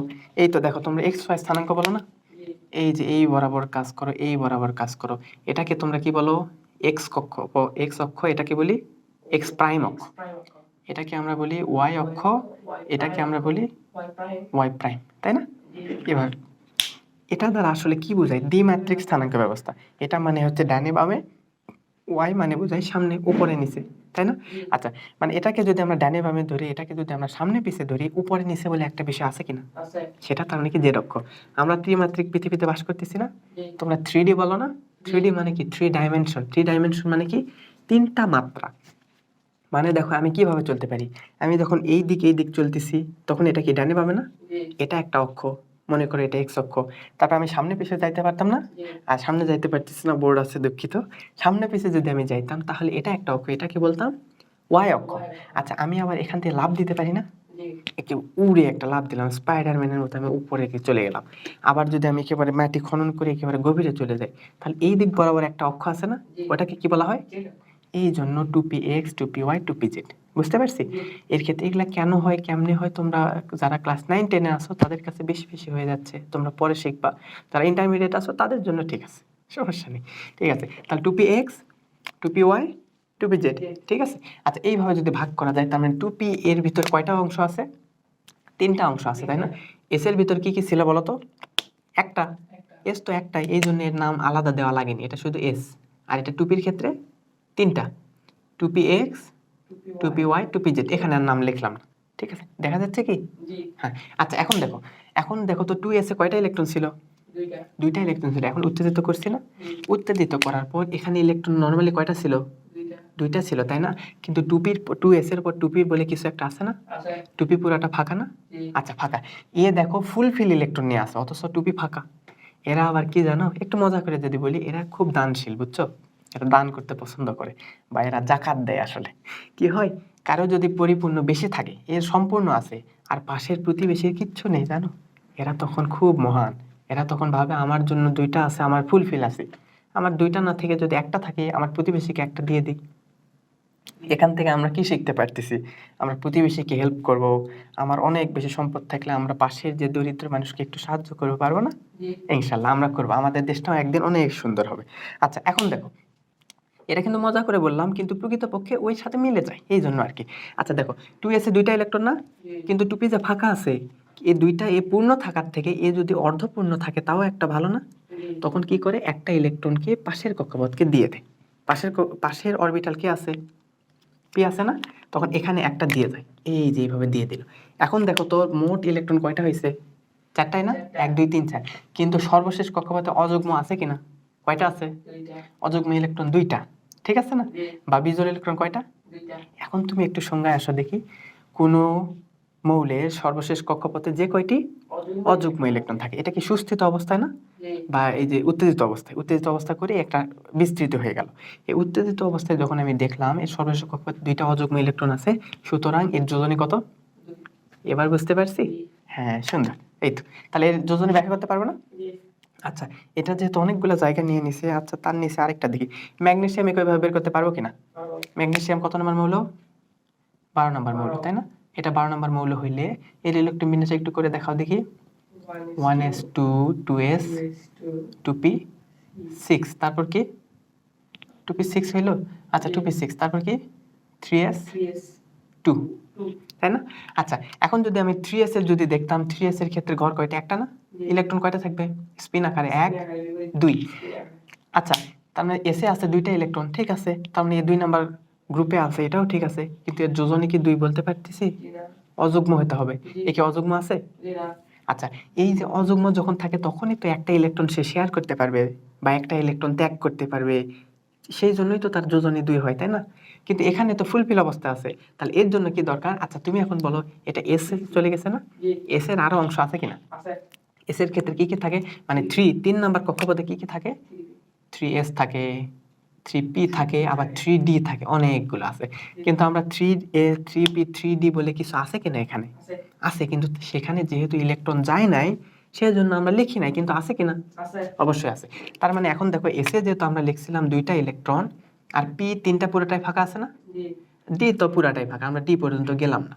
এখন দেখো এই 2টা ইলেকট্রনের ভিতরে একটা ইলেকট্রন নিয়ে নিল, আরেকটা ইলেকট্রন পাশেকে দিয়ে দিল, পারবো না। ঠিক আছে, তাহলে এখন অযুগ্ম ইলেকট্রন কয়টা হইলো, 2টা হয়েছে না। তাহলে এখন আমরা সংজ্ঞার সাথে মিলাইতে পারতেছি, তার মানে ম্যাগনেসিয়ামের যোজনী কত, 2। আচ্ছা তোমাদের এই যে পর্দা সারণী আছে না, তোমরা পর্দা সারণী একটু লিখতে পারবে না, তোমরা 1 নাম্বার গ্রুপকে লিখবা এটা কি, ক্ষার ধাতু, এবং 1 নাম্বার গ্রুপে সবার যোজনী হচ্ছে 1। 2 নাম্বার গ্রুপ কি, মৃৎ ক্ষার ধাতু, সবার যোজনী কত, 2। আচ্ছা এখন দেখো তার পাশে আছে হচ্ছে 3 number group, 4 number group, 5 number group, এইভাবে একেবারে 12 নাম্বার গ্রুপ পর্যন্ত আছে। এগুলা আপাতত আলোচনা না করি, আমরা 13তে যাই। ঠিক আছে, একটু 13-তে যাই তাহলে তোমরা বুঝতে পারবা। এগুলা কেন করতেছি না এগুলা একটু পরে বলতেছি, তাহলে ভালো বুঝতে পারবা। আচ্ছা, এটুকু লিখতে পারছি না? একইভাবে ক্যালসিয়ামের বুঝতে পারবো না আমরা? জি ক্যালসিয়াম পারবো, স্ট্রনশিয়াম, বেরিয়াম, রেডিয়াম, এগুলো একটু নিজ দায়িত্বে করতে পারবে না? জি আচ্ছা, আর মজার বিষয় হচ্ছে তুমি যদি শুধু ম্যাগনেসিয়াম পর্যন্ত ভালোভাবে জানো, তোমার কাজ চলে যাবে। তুমি 9-10 সুন্দরভাবে পার হতে পারবা। শুধু 9-10 না, তুমি ইন্টারমিডিয়েটও পার হতে পারবা। বুঝছো? এগুলার কাজ খুবই কম লাগে। তুমি এটুকু জানলে বোঝা যাবে যে বাকিগুলো পারছো। আচ্ছা, এটা একটু মিশিয়ে দিই। ওকে, একটু মিশিয়ে দিলাম, দেখো। তারপর এটা হয়ে গেল। তারপর 13 নম্বর গ্রুপ আছে না? 13 নম্বর গ্রুপ। আচ্ছা, কি মিশছে কি বিষয়টা? আচ্ছা দেখো, এবার ক্লিয়ার। আচ্ছা, 13 নম্বর গ্রুপ যদি আমরা বলতাম, 13 নম্বর গ্রুপটা একটু মনে পড়ে? জি কি কি আছে বলো তো? বোরন অ্যালুমিনিয়াম হ্যাঁ, গ্যালিয়াম 13 নম্বর গ্রুপের এই মৌলগুলো যদি আমরা বলতাম, আচ্ছা দেখো, তখন এইগুলো একটু মিশাই দিই। আচ্ছা, মিশাই দিয়ে দেখবো 13 নম্বর গ্রুপে যেগুলো আছে সেগুলো হচ্ছে, আচ্ছা, একটা হচ্ছে বোরন, তার নিচে কি আছে? বোরন অ্যালুমিনিয়াম বোরন, তার নিচে আছে হচ্ছে অ্যালুমিনিয়াম, তাই না? বোরন, অ্যালুমিনিয়াম, তার নিচে কি? গ্যালিয়াম, তাই না? আচ্ছা দেখো, মানে বোরন, অ্যালুমিনিয়াম, গ্যালিয়াম, ইন্ডিয়াম, তাই না? গ্যালিয়াম, তার নিচে আছে হচ্ছে ইন্ডিয়াম, তার নিচে আছে হচ্ছে থ্যালিয়াম, নিওনিয়াম আচ্ছা, তার নিচে হচ্ছে নিহনিয়াম। ঠিক আছে। আচ্ছা, আমার কাছে একটা পর্দা সারণী আছে, বুঝলা? আমি একটু ব্যাকআপ আকারে এটা রেখে দিছি যাতে আমার কাজ করতে সুবিধা হয়। ওকে, আচ্ছা, তোমার উদ্দেশ্য তো শেখা, তাই না? তুমি যদি ভালোভাবে শিখো, কাজ হয়ে যাচ্ছে না? জি জি, আলহামদুলিল্লাহ। হ্যাঁ, মন মানসিকতাকে একটু উন্নত করব, তাহলে আমাদের ভবিষ্যৎ জীবন উন্নত হবে। দেখো, এই তো বোরন, অ্যালুমিনিয়াম, তারপর গ্যালিয়াম, ইন্ডিয়াম, থ্যালিয়াম, তারপর এগুলো আছে না? এগুলাকে মনে রাখার জন্য একটা ছন্দ ছোট্ট একটা ইউজ করে, কি জানি কি এরকম অনেকটা, মানে অনেক জায়গায় অনেক ইউজ করবে। দেখো, বাংলাদেশের আলু গেল ইন্ডিয়া থেকে থাইল্যান্ড, বুঝছো? এর নিচেরটা কেন বলা হয় না? নিচে আগে আসলে ছিল না, এটা পরবর্তীতে অ্যাড হয়েছে। তো আগে এইটুকু ছন্দ ইউজ করে করে সবাই অভ্যস্ত। তাহলে কি বলতে পারি? বাংলাদেশের আলু গেল ইন্ডিয়া থেকে থাইল্যান্ড। তোমার যেভাবে মনে রাখতে পারো, আর যদি এমনিতে পারো আলহামদুলিল্লাহ। ওকে, আচ্ছা, এখন আমরা এদের একটু ইলেকট্রন বিন্যাস করতে পারবো না? আচ্ছা, একটু ইলেকট্রন বিন্যাস করে বলো তো, বোরন কয় নম্বর মৌল? বোরন 5 নম্বর মৌল, তাই না? ইলেকট্রন বিন্যাস করলে কি হবে? 1s2 2s2 2p আচ্ছা, এখন তাহলে আমরা পাচ্ছি 1s2 2s 2 2p p1 1, ঠিক আছে না? দেখতে পাচ্ছি পিটা। ওকে, আচ্ছা, এখন দেখো, তাহলে এখানে দেখো তো, এর 14টা ইলেকট্রন কয়টি বলো তো? 14টা ইলেকট্রন হচ্ছে 3টি। মানে সর্বশেষ কক্ষপথে মোট যে কয়টা ইলেকট্রন থাকে তাকেই বলে 14টা ইলেকট্রন। আর যোজনী কাকে বলে? যে কয়টি অযুগ্ম ইলেকট্রন থাকে। অযুগ্ম কয়টা সেটা আমরা হিসাব করে দেখব। এখন তুমি বলো এর অযুগ্ম কয়টা হচ্ছে? 3টা আচ্ছা, অযুগ্ম 3টা হচ্ছে কি? একটু হিসাব করে দেখো তো। আচ্ছা, এস এর ক্ষেত্রে এটা তো ফুলফিল আছে না? জি এটা ঠিকঠাক। এটা হচ্ছে 2s, এখানে প্রথমে এইভাবে ছিল, এইভাবে। আর পি এর কয়টা ছোট ছোট ছোট ছোট অরবিটালে কয়টা অংশ আছে? 3টা, দেখতে পাচ্ছি। এই তো একটু ছোট করে লিখলাম। এই 3টা কিভাবে আছে? একটা ইলেকট্রন আছে, তাই না? এখানে একটা ইলেকট্রন আছে। ওকে, আচ্ছা, 1 না লিখে একটা ইলেকট্রন। এই যে একটা ইলেকট্রন আছে, তাহলে এখানে সর্বশেষ কক্ষপথে কয়টা অযুগ্ম ইলেকট্রন আছে? একটা হইল না? একটা, তার মানে এর যোজনী কত হওয়ার কথা? 1। কিন্তু এটাই কি অ্যান্সার হয়? আচ্ছা, এই যে 13 নম্বর গ্রুপ আছে না, 13 নম্বর গ্রুপের প্রথম মৌলটার নাম কি? বোরন। এই জন্য একে বলা হয় বোরন গ্রুপ। তাহলে এই গ্রুপের নাম কি? বোরন গ্রুপ বা বোরন পরিবার। গ্রুপ একটা পরিবার না? হ্যাঁ, ঠিক আছে। এখন দেখো, কিন্তু এখনো একে উত্তেজিত করা বাকি আছে। একে যদি একটু উত্তেজিত করো তাহলে কি হবে দেখো? বোরন 5 নাম্বার না? আচ্ছা, এখন দেখো এর ইলেকট্রন বিন্যাস করলে আমরা যেটা পাবো, আমরা পাবো হচ্ছে 1s2 1s2 2s, তারপর 2p। এখন দেখো, এস এর ভিতর একটা অরবিটালের একটা ঘর, পির ভিতর কয়টা ঘর? px py pz, 3টা না? এই যে 3টা হইলো। এখন দেখো এখানে কি রকম হইতে পারে? এখন দেখো, এস এর ক্ষেত্রে ইলেকট্রন ফুলফিল আছে না? আর পির ক্ষেত্রে দেখো একটা আছে, বাকি 2টা ঘর ফাঁকা না? আমি বলছিলাম না এরা খুব দানবীর, দানশীল। এরা কি করে, নিজে যদি দেখে আমি অনেক সমৃদ্ধ আছি, পাশের একটা প্রতিবেশী না খেয়ে আছে, তার ইলেকট্রনই নেই, পাশের জনকে দিয়ে দেয়, বুঝছো? আচ্ছা, মজা করে বলতেছি, কিন্তু জিনিসটা অনেকটা এরকম। হয়তো বা প্রকৃতির নিয়মে এরকম, এই জন্যই আমাদের দান করতে বলা হয়, বুঝছো? আচ্ছা দেখো, তাহলে ইলেকট্রনগুলো কিভাবে যাচ্ছে? এই দেখো, প্রথমে তার মানে এখানে 2টা ছিল, 2টার জায়গায় একটা, আর এখানে তো একটা ছিলই। আর এই এস এর যে 2টা ছিল না, তার একটা কোথায় চলে যাবে? py, এটা হচ্ছে px, এটা py, এটা pz না? এই তো। এখন তুমি বলো এর টোটাল কয়টা অযুগ্ম ইলেকট্রন হইলো? 3টা অযুগ্ম ইলেকট্রন হইলো না? এই জন্য বোরনের যোজনী কত?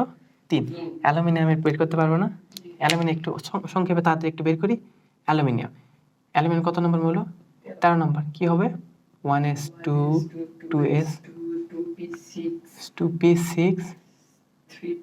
3s 2 3p1 ঠিক আছে আমরা লাস্টের দুইটা নিয়ে একটু কাজ করি দেখো তাহলে কি আছে 3s এর ক্ষেত্রে যদি বলা হয় 3s তারপর আছে 3p s এর ঘর কয়টা একটা p এর ঘর কয়টা তিনটা দেখতে পাচ্ছি আচ্ছা এখন দেখো এর ইলেকট্রন কয়টা ছিল দুইটা ছিল এর কয়টা ছিল একটা এই একটা এর যে দুইটা ছিল না তার একটা এই পাশে চলে যায় বুঝছি অ্যালুমিনিয়ামের তার যোজনী কত হইলো 3টি বলতে পারবো না ওকে তাহলে এই যে 13 নম্বর গ্রুপ আছে না 13 নম্বর গ্রুপের উপরে ছোট্ট করে লেখো এটা হচ্ছে বোরন পরিবার এবং পাশাপাশি লেখো 13 নম্বর গ্রুপের সবার যোজনী হচ্ছে 3 পারবো না একইভাবে গ্যালিয়াম ইন্ডিয়াম থ্যালিয়াম এগুলো সবগুলো বের করতে পারবো না ঠিক আছে সুন্দর ওকে তারপরে যে বিষয়টা কাজ করবো দেখো তো এগুলা পরিষ্কার মিশছে কিনা আচ্ছা উপরে একটু মিশাইতে হবে তাই না আচ্ছা এখন দেখো 14 নম্বর গ্রুপে কে কে আছে বলো দেখি carbon silicon germanium tin lead হ্যাঁ তাই না আচ্ছা ওখানে দেখো আচ্ছা এখানে ছিল কি শুরুতে ছিল হচ্ছে কার্বন তার নিচে ছিল সিলিকন জার্মেনিয়াম তাই না জার্মেনিয়াম আচ্ছা কি সিটিতে গেলে পিবি পাবে তারপর তার নিচেরটা কি আচ্ছা দেখো ঠিক আছে আচ্ছা এই যে মৌলগুলো আমরা পাইলাম এখন তাহলে আমরা যে কাজটা করতে পারি দেখো আচ্ছা তাহলে কি আমরা 14 নম্বর গ্রুপে আসলাম না তাহলে 14 নম্বর গ্রুপে কি কি ছিল দেখো তো কার্বন সিলিকন জার্মেনিয়াম তারপর টিন প্লাম্বাম এগুলো এইভাবে ছিল না আচ্ছা এটার ক্ষেত্রে দেখো আমরা যে একটা ওই ছোট্ট ছন্দ ইউজ করতে পারি আসলে এগুলা বিভিন্ন জায়গায় বিভিন্ন ছন্দ আছে তো আমি একটা দেখছি আর কি এইভাবে আচ্ছা এভাবে বলতে পারো যে কি কুয়েত কার্বন থেকে কুয়েত সিটিতে গেলে সোনা পাবে আচ্ছা এইটুকু just বললাম তারপর এটার ক্ষেত্রে কি এটা পরবর্তীতে যোগ হয়েছে তো এই জন্য এটাকে ওইভাবে অনেক জায়গায় অ্যাড করা হয়নি তাহলে আমি বলতে পারি কুয়েত সিটিতে গেলে সোনা পাবে এই কয়টা মনে রাখো আর আমি বললাম তো তুমি যদি শুধুমাত্র এই তো কার্বন এবং সিলিকন নিয়ে কাজ জানো কাজ হয়ে যাবে ঠিক আছে আচ্ছা এদের একটু আমরা ইলেকট্রন বিন্যাস দিই কার্বন কত নম্বর মৌল কার্বন 6 নম্বর না আচ্ছা 6 নম্বর যদি হয় ইলেকট্রন বিন্যাস পারি না 1s2 2s 2 2p 2 আচ্ছা কাজ চলতেছে তো না ঠিকঠাক ভাবে হ্যাঁ আচ্ছা এখন দেখো তাহলে এখানে যে আছে এখানে একটু ইলেকট্রন বিন্যাস করে দেখো তো কি অবস্থা আচ্ছা এখানে ইলেকট্রন বিন্যাস করে এস এর ক্ষেত্রে কি আছে দেখো তো এস অরবিটালে স্পিন বিপরীত স্পিন আকারে পি তে কি রকম আছে শুরুতে একটা করে গেছে পরেরটা ফাঁকা আচ্ছা তার মানে সর্বশেষ কক্ষপথে কয়টা ইলেকট্রন হলো সর্বশেষ অরবিটে এর যদি বলে যোজ্যতা ইলেকট্রন কয়টি 4টি কিন্তু যদি বলে যোজনী কয়টি দুইটা অযুগ্ম আছে না এই জন্য কার্বনের যোজনী কত 2 আচ্ছা এখন দেখো কার্বনের যোজনী এখানে কত পাইলাম 2 ঠিক আছে এখন তারপর দেখো একটু উত্তেজিত করে দেখি দেখো কার্বন লেখা দেখা যায় একটু অস্পষ্ট না আমরা এটা দিয়ে লিখি দেখো আচ্ছা কার্বন 6 এটাকে এবার আমরা কি করতেছি দেখো উত্তেজিত করতেছি উত্তেজিত করলে কি হয় দেখো এখানে আমরা যে বিষয়টা দেখি এখানে কি এরকম হয় 1s 2s 2p তাই না আচ্ছা s এর ক্ষেত্রে ঘর কয়টা ছিল একটা p এর ক্ষেত্রে px py pz ঠিক আছে সবকিছু ক্লিয়ার আছে না আচ্ছা এখন দেখো এখন একটা উত্তেজিত করছিলাম এখন কি হয়েছে এই তো p তে তো একটা দুইটা তো ছিল তাই না s এ কয়টা ছিল দুইটা বিপরীত দিকে ছিল কিন্তু এই যে উত্তেজিত করলাম একটু তাপ দিলাম না এখন একটা ইলেকট্রন চাপে পড়ে ওই পাশে চলে যাবে বুঝতে পারছি আচ্ছা কেন ওই পাশে যাচ্ছে কারণ এর একটা কক্ষপথ ফাঁকা আছে না একটা তো ফাঁকা আছে ঠিক আছে তাহলে এটা ওই পাশে ফাঁকা হয়ে সেই জায়গায় চলে গেল এস আছে অর্ধপূর্ণ অবস্থা আছে আচ্ছা এখন আমরা একটু মোস্ট ইম্পর্টেন্ট একটা লাইন একটু মাথায় রাখি দেখো কোনো অরবিটাল সব সময় সবচাইতে কখন স্থির বা অর্থাৎ স্যাটিসফাইড থাকতে পারে কোন সময় জানো যদি তার অরবিটাল পূর্ণ থাকে অথবা অর্ধপূর্ণ থাকে তার মানে কখন সে স্যাটিসফাইড থাকে পূর্ণ অথবা অর্ধপূর্ণ বলতে কি বুঝতেছি এসে কয়টা ইলেকট্রন দরকার এই দুইটা যদি থাকে সে খুশি কিন্তু দুইটা না থেকে যদি কোনো ক্রমে একটা থাকে তাও তুলনামূলক খুশি পিতে কয়টা দরকার 6টা দরকার না আচ্ছা 6টা দরকার 1 2 3 4 5 6 কিন্তু যদি কখনো অর্ধপূর্ণ থাকে তাও সে তুলনামূলক খুশি। খুশি। তার মানে পূর্ণ থাকতে হবে অথবা অর্ধপূর্ণ থাকবে, তাহলে এটা থাকলে তাকে স্টেবল হয়, স্টেবল। আর খুশি কখন হয়? যখন তার ভিতরে একটা স্টেবিলিটি আসে, যখন একটা সচ্ছলতা আসে, তাই না? আচ্ছা, এ তখন খুশি থাকে। এখন বিষয়টা দেখো, এখানে পি দেখো এখন একটা স্টেবল অবস্থায় চলে আসছে না, এই জন্য এস থেকে ইলেকট্রন সে নিয়ে নেই। বুঝতে পারছি? এই অবস্থায় দেখো তো সর্বশেষ কক্ষপথে কয়টা অযুগ্ম ইলেকট্রন আছে? কক্ষপথে 3টা। 4টা অযুগ্ম ইলেকট্রন না? এই 4টা অযুগ্ম ইলেকট্রন হয়। কার্বনের যোজনী কত বলো তো? 4। 4। এই তো মজার বিষয় দেখছি। তাহলে কার্বনের যোজনী কত কত হতে পারে? 2 হতে পারে, 4 হতে পারে। এই যে আমরা অনেক সময় পড়ছি না, তোমরা ছোটবেলায় পড়ে আসছো যে কার্বনের যোজনী কি কি হইতে পারে? 2 হতে পারে, 4 হতে পারে। এবার বুঝছি কেন হয়। জি। জি, ধন্যবাদ। ঠিক আছে, সিলিকন কিরকম হবে? একইভাবে সিলিকন দেখো, সিলিকনে শুধু ইলেকট্রন বিন্যাস দেখায়, তাহলে বুঝতে পারবা। সিলিকন কত নম্বর মৌল? 14 নম্বর। 14 ঠিক আছে, এর ইলেকট্রন বিন্যাস করে দেখো তো 1s 2 2s 2, তারপর 2p 6, তারপর 3s 2 3p 2। ঠিক আছে, 14টা হইলো না? আচ্ছা, এখন দেখো এই সেম একইভাবে এখানে যেরকম 2s এবং 2p তে ছিল, এখানে আছে 3s এবং 3p। তাহলে 3s এর একটা ইলেকট্রন কোথায় চলে যাবে? 3p তে। তখন এর যোজনী কত হতে পারে? 2 হতে পারে, 4 হতে পারে। ঠিক আছে, তাহলে এই যে গ্রুপটা আছে না, কার্বন কত নম্বর গ্রুপ? 14 নম্বর। এই গ্রুপটাকে একটু লেখো তো। এই গ্রুপটাকে লিখতে পারো, এটা হলো কার্বন গ্রুপ বা কার্বন পরিবার। আর এদের যোজনী কত হতে পারে? 2 4। ঠিক আছে, কার্বনের যোজনী কত কত হতে পারে? 2 4। এটা খুবই দরকার, বুঝতে পারছি? আচ্ছা, ওকে, দেখো তারপর এখন এখন আমরা একটু মিশাই দিই। আচ্ছা আচ্ছা, তারপর এখন বলো। হ্যাঁ, একটু সমস্যা হচ্ছে কি? আচ্ছা ঠিক আছে, করো দেখি।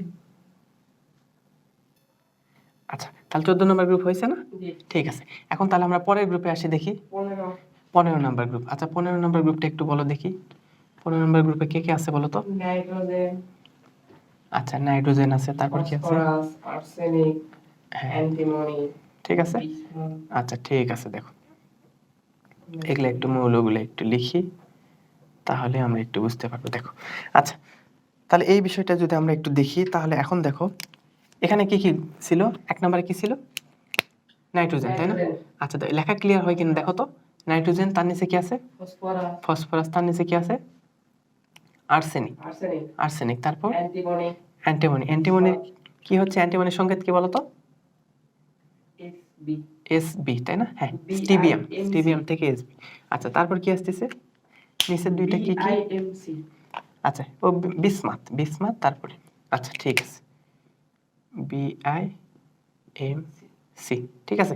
আচ্ছা, এখানে দেখো এই কয়েকটা একটু মনে রাখার জন্য এরকম ব্যবহার করতে পারি। এরকম বলা যায় যে নলকূপের পানিতে আর্সেনিক সমস্যা বিদ্যমান। কি কি? নলকূপের পানিতে আর্সেনিক সমস্যা বিদ্যমান। নলকূপের পানিতে আর্সেনিক সমস্যা বিদ্যমান। আর পরেরটা বললাম না, এটা পরে আসছে, তো এই জন্য ওটার নাম সব ছন্দে ব্যবহার করা হয় না। তোমরা এইটুকু জানলেই হয়ে যাবে। ঠিক আছে। আচ্ছা দেখো, এদের একটু ইলেকট্রন বিন্যাস আমরা করা শিখি। নাইট্রোজেন ইলেকট্রন বিন্যাস করো দেখি। নাইট্রোজেন ইলেকট্রন, নাইট্রোজেন কয় নম্বর মৌল? 7 নম্বর। এর ইলেকট্রন বিন্যাস করলে কি পাবো? 1s 2 2s 2p 3। 7টা হয়েছে না? আচ্ছা, এখন দেখো এসে কয়টা আছে? 2টা। পিতে কয়টা আছে? পিতে আছে 1 2 3। ঠিক আছে, 1 2 3। এই যে 3টা আছে না, এখন দেখো তো তাহলে নাইট্রোজেন যোজনী কত হবে? 3 হবে না? ঠিক আছে, নাইট্রোজেন যোজন 3। এখন তুমি যদি বলো, হ্যাঁ, এখন যদি উত্তেজিত করি, উত্তেজিত করলে এই একটা ইলেকট্রন কোথায় চলে যাবে? আচ্ছা, পার করে কোথায় যাবে বলো তো? পার করে ওই এক্স, ওকে, এক্স এ। আচ্ছা, এই যে পি এক্স এ যাবে। 3p আছে না? আচ্ছা, এখন দেখো এই যে একটু মজার বিষয় দেখো, এখানে কি হয় দেখো, 2s আছে না? 2s এ 2টা ইলেকট্রন আছে না? 2টা ইলেকট্রন। 2p তে কয়টা আছে? 3টা আছে। আচ্ছা, আমরা একটু আগে বললাম না, প্রতিটি অরবিটালে যদি পূর্ণ ইলেকট্রন থাকে তাহলে সে স্যাটিসফাইড থাকে, অথবা অর্ধপূর্ণ থাকলে। দেখো তো, এ যখন অর্ধপূর্ণ আছে স্যাটিসফাইড আছে না? আছে। আর এ পূর্ণ আছে না? আছে। এখন আমি যদি এখান থেকে একটা ইলেকট্রন দিতে চাই, তাহলে এই এস অরবিটাল কি অর্ধপূর্ণ হবে না? তখন পিটা কি অর্ধপূর্ণ? ও তো স্যাটিসফাইড আছে, ওকে আবার অতিরিক্ত দিচ্ছি। এটা কি হয়? এর আগে কেন ইলেকট্রন দিছিল জানো? এর আগে পাশের অরবিটালে ইলেকট্রন ছিল না। তার মানে এখান থেকে আমরা একটা বড় একটা শিক্ষা পাচ্ছি। দেখো, আমার যদি ধন সম্পদ থাকে তাহলে আমি অন্যকে দিতে পারি, তাই না? এটা ভালো, তুমি দানশীল কর। কিন্তু তোমার নিজেই নেই অথবা তোমার নিজের ক্ষতি হবে, এমন তো অবস্থায় তোমার জন্য কোনো জোর নেই। জি এটা একটা সাধারণ একটা শিক্ষা, ঠিক আছে। এখন দেখো এর দুইটা ইলেকট্রন আছে, এর এতক্ষণ এখানে ফাঁকা ছিল বলে একটা দিতে পারছে, কিন্তু এখন এ তো অর্ধপূর্ণ, এ তো একটা স্বাভাবিক অবস্থায় আছে, কিন্তু এখন একে দিতে পারবে? পারবে না। এই জন্য নাইট্রোজেনের যোজনী সবসময় কত? 3। তাহলে নাইট্রোজেনের যোজনী কেউ যদি বলে 5 হয়, হবে? না নাইট্রোজেন যোজনী সবসময় কত? 3 3।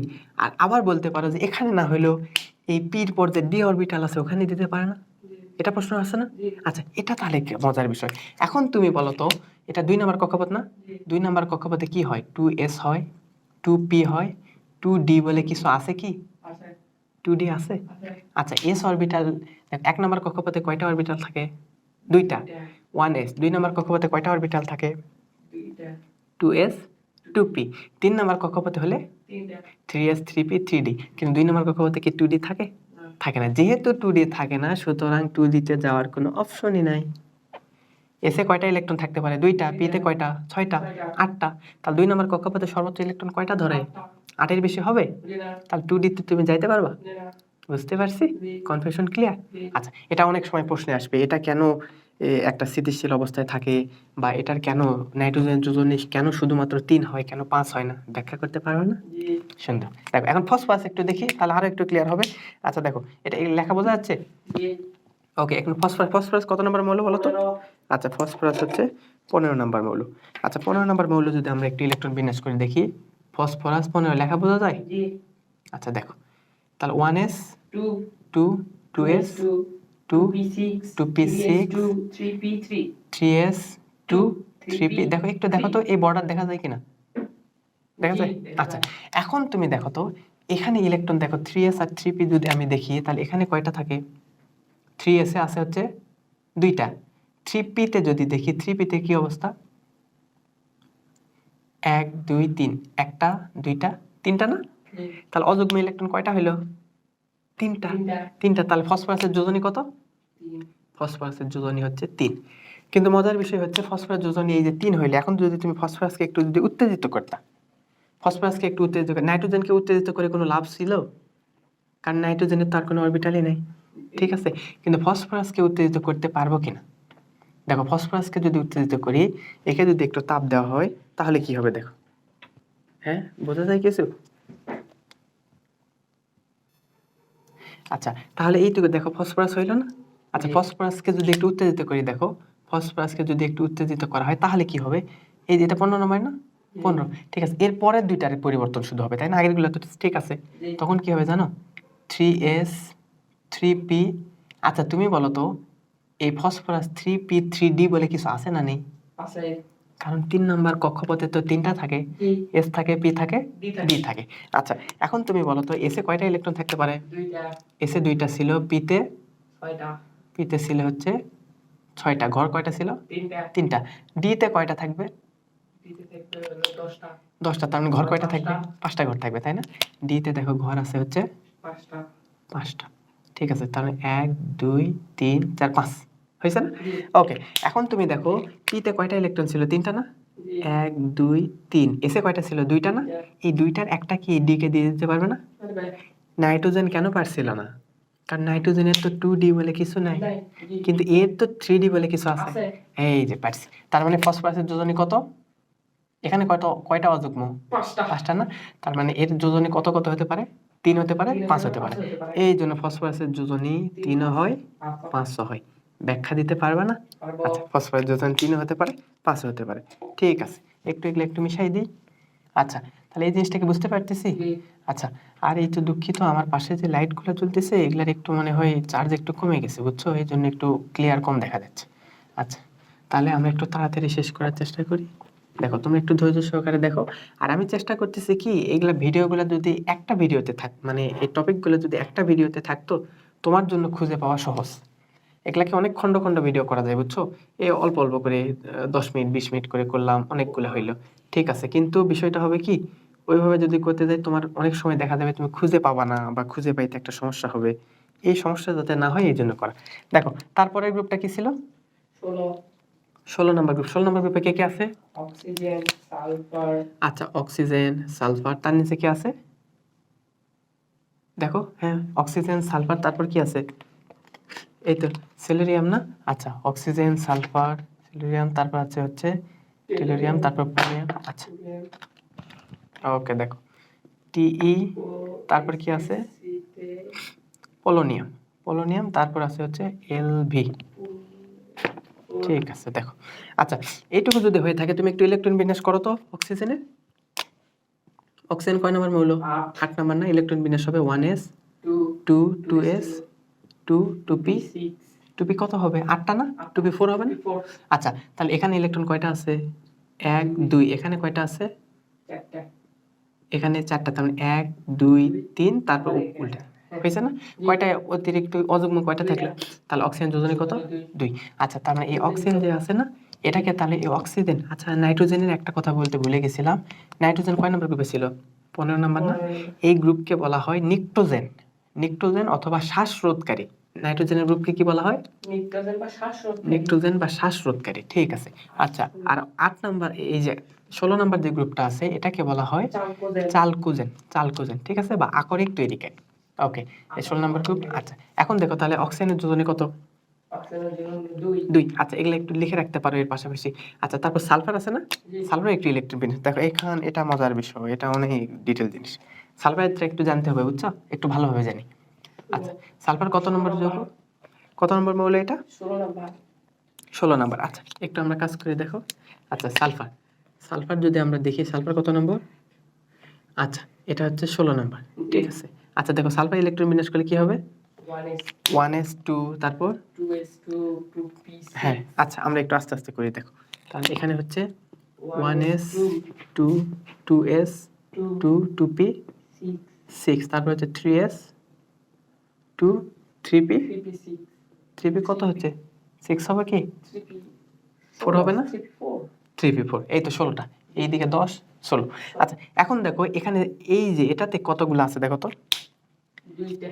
আচ্ছা এখানে ইলেকট্রন থাকতে পারবে হচ্ছে 2টা। 2টা কি বিপরীত স্পিন আকারে না? জি। একটা স্পিন একটা স্পিন। এখানে কি রকম হবে? এখানে 3টা। এখানে দেখো 4টা ইলেকট্রন আছে তাই না? আচ্ছা তার মানে px py pz তাই না? 1 2 3, তারপর একটা বিপরীত দিকে। আচ্ছা এই যদি হয় তাহলে এই অবস্থায় এর অযুগ্ম ইলেকট্রন কয়টা? 2টা না? তাহলে সালফারের যোজনী কত? 2। বুঝতে পারছি। এখন সালফারকে যদি একটু উত্তেজিত করা হয় তাহলে কি হবে দেখো। উত্তেজিত করা হলে এই যে এখান থেকে দেখো 2p, 2pর পর 2d বলে কিছু আছে কিনা? 2d বলে কিছু আছে না? আচ্ছা আচ্ছা সরি, এটা 3 তে চলতেছে না? 3s 3p, তাহলে 3s 3p তার মানে 3d বলেও তো কিছু আছে, তার মানে 3s আছে। আগেরগুলো এটুকু তো সেম। 3s 3p, তারপর আছে কি 3d। s এ ছিল 2টা ইলেকট্রন, p তে 3টা গড় তাই না? আচ্ছা 3টা, d তে কয়টা থাকবে?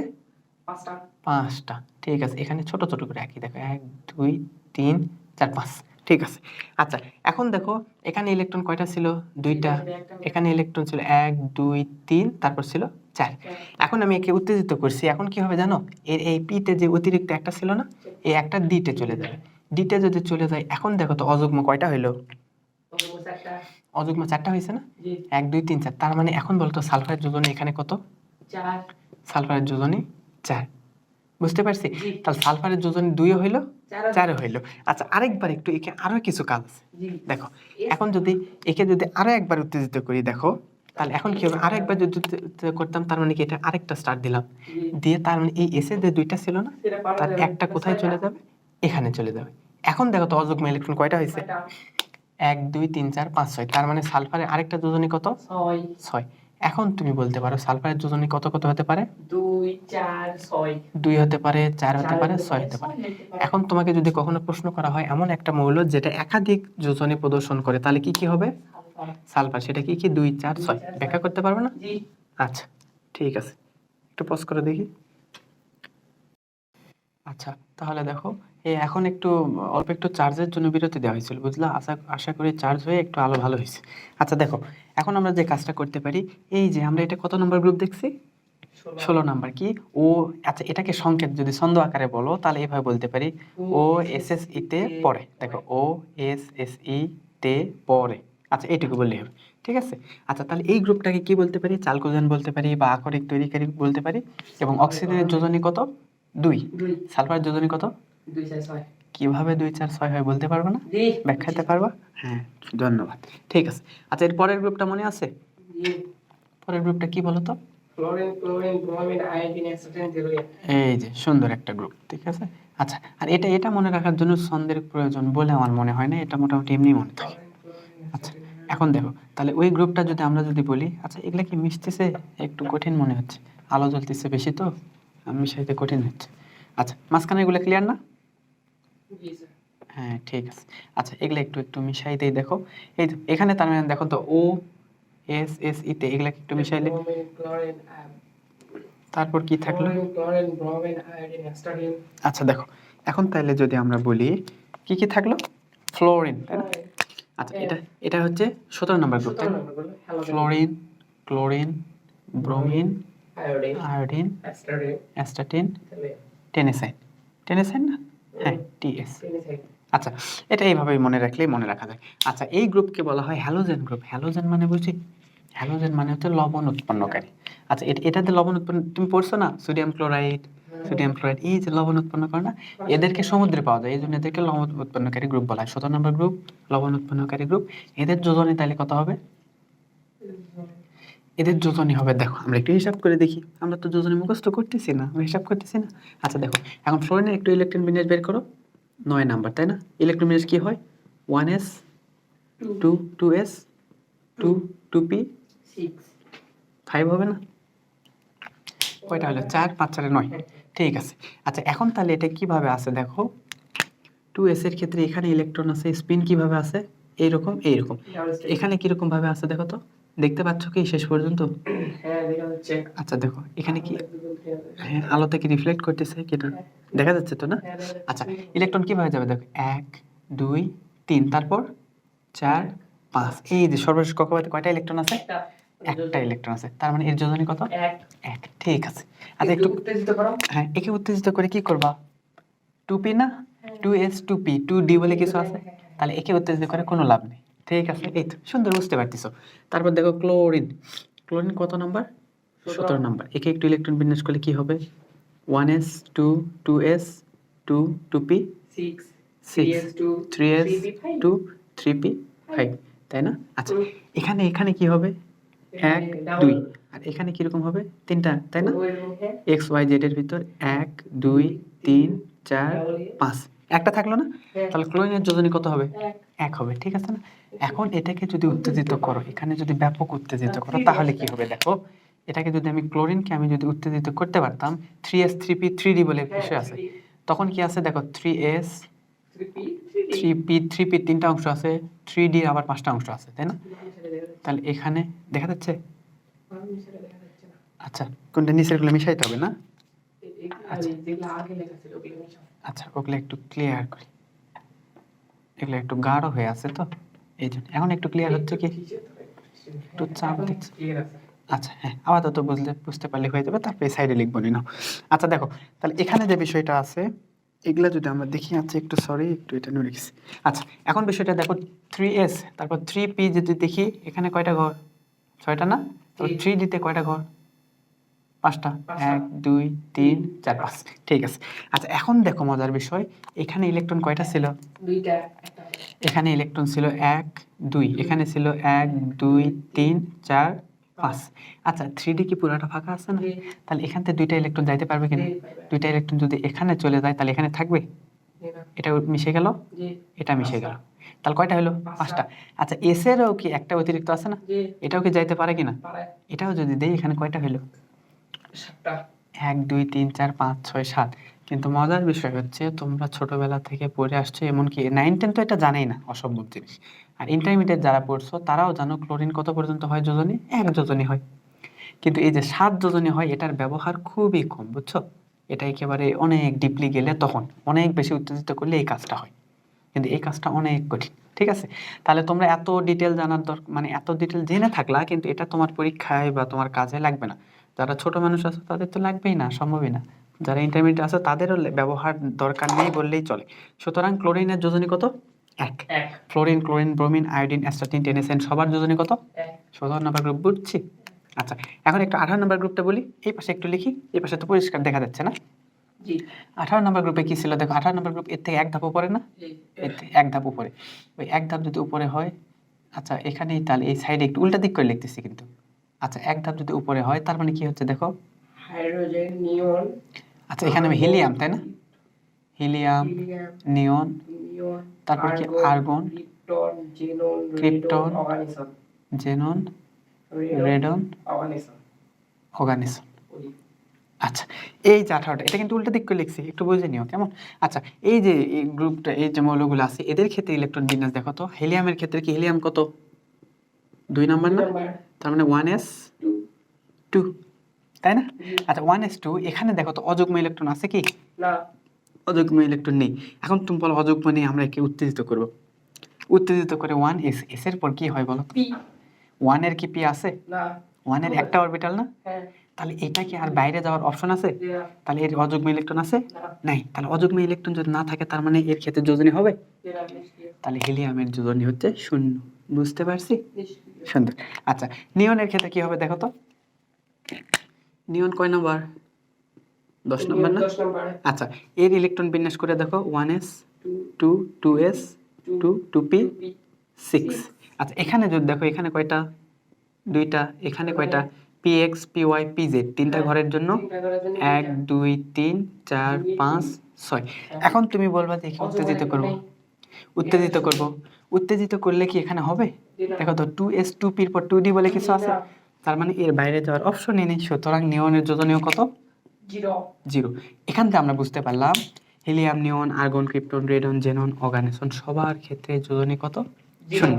আচ্ছা তাহলে এই গ্রুপকে কি বলা হয়, নিষ্ক্রিয় গ্রুপ। আচ্ছা একটু আমরা ছোট্ট করে যদি রিভিশন দিতাম তাহলে কি হইতো দেখো তো, 1 নম্বর গ্রুপে সবার যোজনী 1, গ্রুপের নাম কি, ক্ষার ধাতু, শুধুমাত্র হাইড্রোজেন ব্যতীত সবাই ক্ষার ধাতু।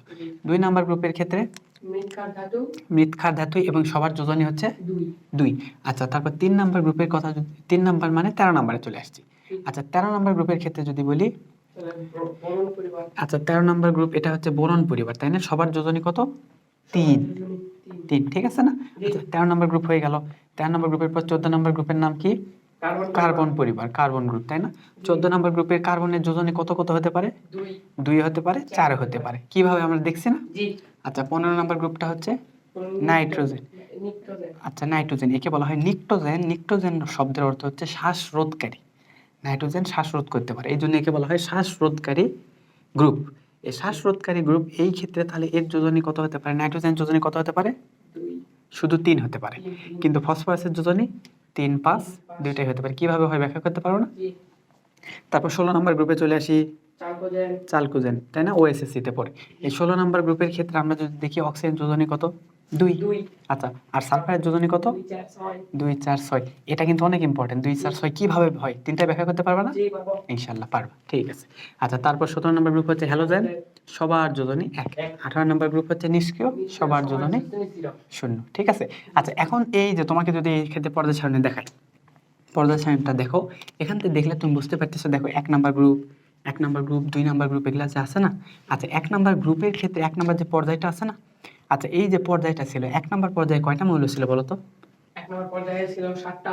1 নম্বর পর্যায়ে শুধু 2টা মৌল না, হাইড্রোজেন এবং হিলিয়াম না, তাহলে হাইড্রোজেন এবং হিলিয়াম যদি হয় তাহলে এটা অনেক ছোট্ট একটা পর্যায় হয়ে গেল না।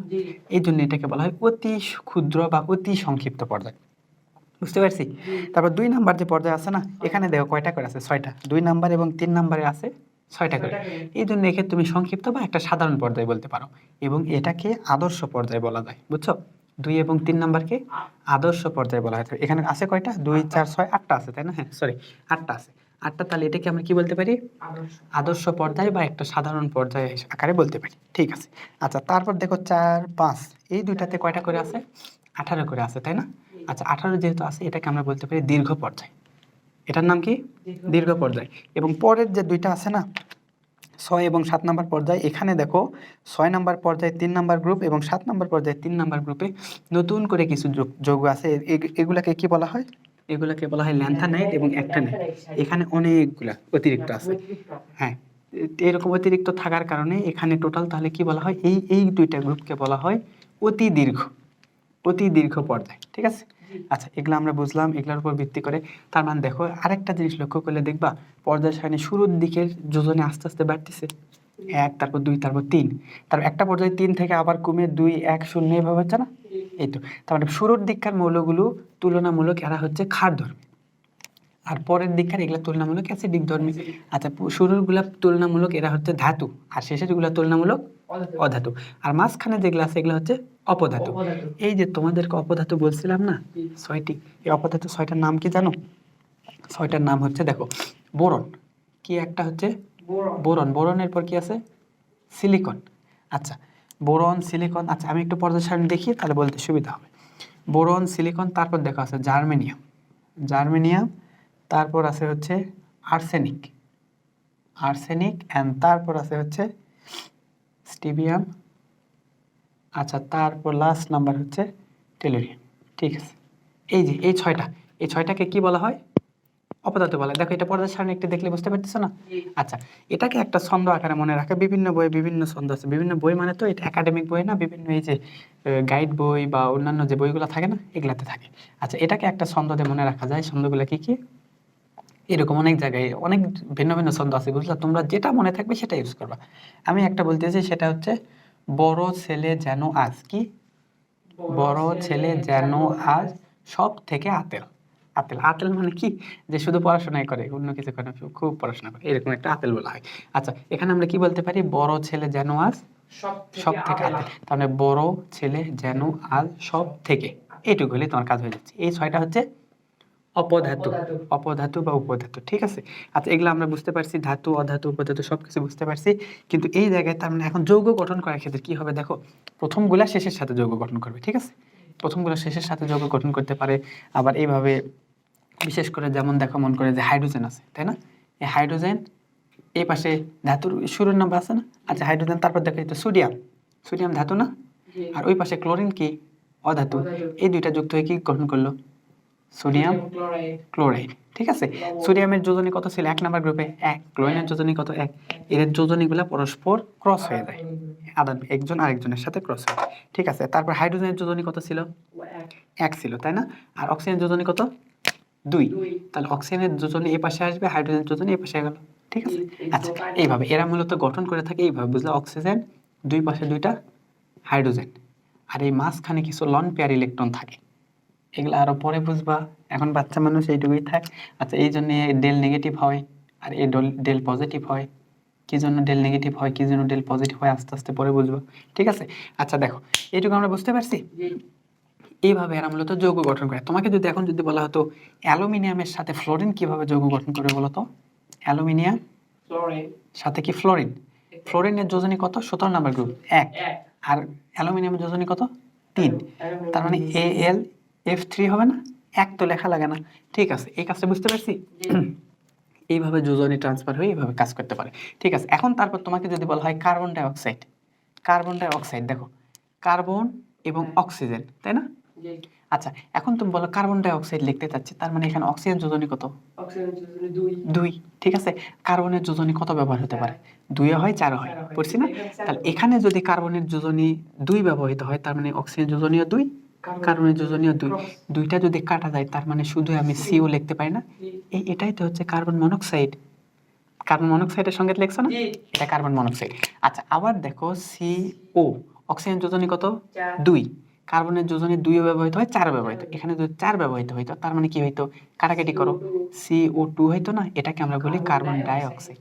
তার মানে বুঝতে পারছি, এই যে এইভাবে যৌগগুলো গঠন হয়। তাহলে আমরা যৌগ গঠন করতে পারছি না? গ্রুপ ভিত্তিক বিষয়গুলো পারছি, যৌগ গঠন করতে পারছি। এগুলা যদি পারি, তাহলে আমরা আস্তে আস্তে বিক্রিয়া করতে পারবো। আচ্ছা, দেখো, এখন মাঝখানের যে যৌগগুলো, মাঝখানে যে গ্রুপগুলো ছিল না, দেখো, একটু চিত্রটা দেখো।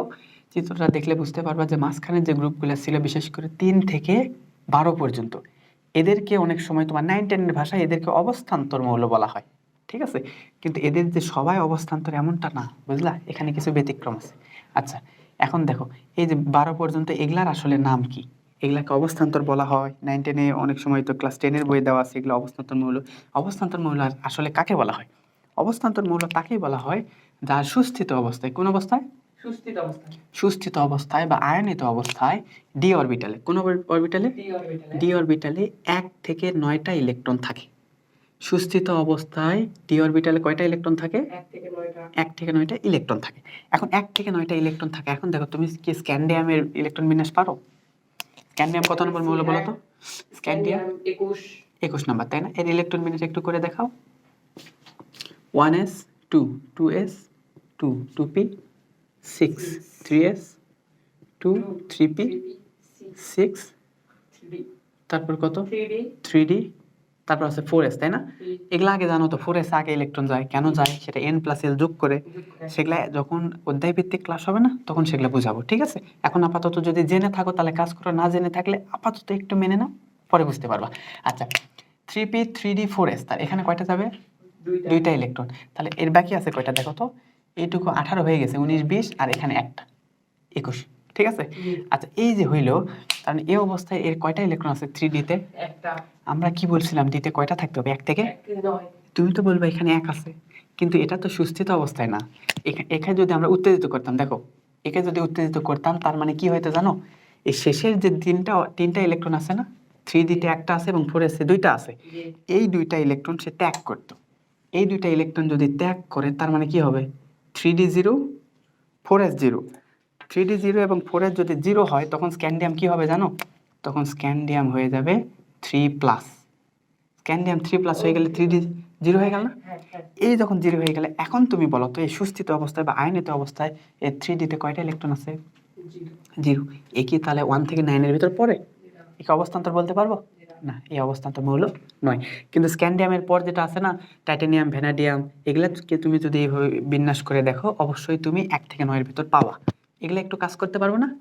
ভিডিওটা অলরেডি অনেক লম্বা হয়ে গেছে, ক্ষমার দৃষ্টিতে দেখবা। আমি চাচ্ছি একটা ভিডিওতে যাতে তোমাদের বেসিকটা ক্লিয়ার করা থাকে, বুঝছো? তোমার যদিও কষ্ট হবে, অনেক কষ্ট হবে জানি, বোরিং লাগতেছে, খারাপ লাগতেছে, তারপরে একটু টায়ার্ড লাগলে একটু নিজে ফ্রেশ হয়ে এসে আর একটু দেখিয়ে নিও, তাহলে কি হবে? একটা ভিডিওতে সবগুলো থাকলে ভালো হবে।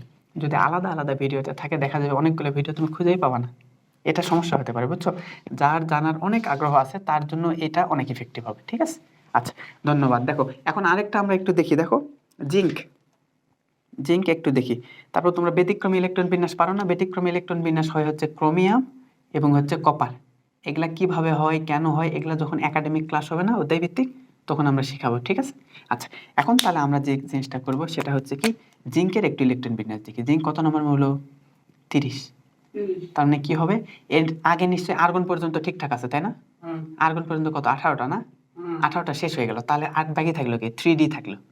18 এখানে শেষ, 3d আর 4s এইটুকু বাকি। আচ্ছা এইভাবে লেখা যায়, বুঝছো? আর্গন পর্যন্ত যেহেতু সেম, কারণ এখানে ইলেকট্রন কয়টা থাকবে? প্রথমে 4s এ চলে যাবে, 4s এ কয়টা? দুইটা। 3d তে কয়টা? 10টা। একটু ইলেকট্রন বিন্যাস করে দেখিও।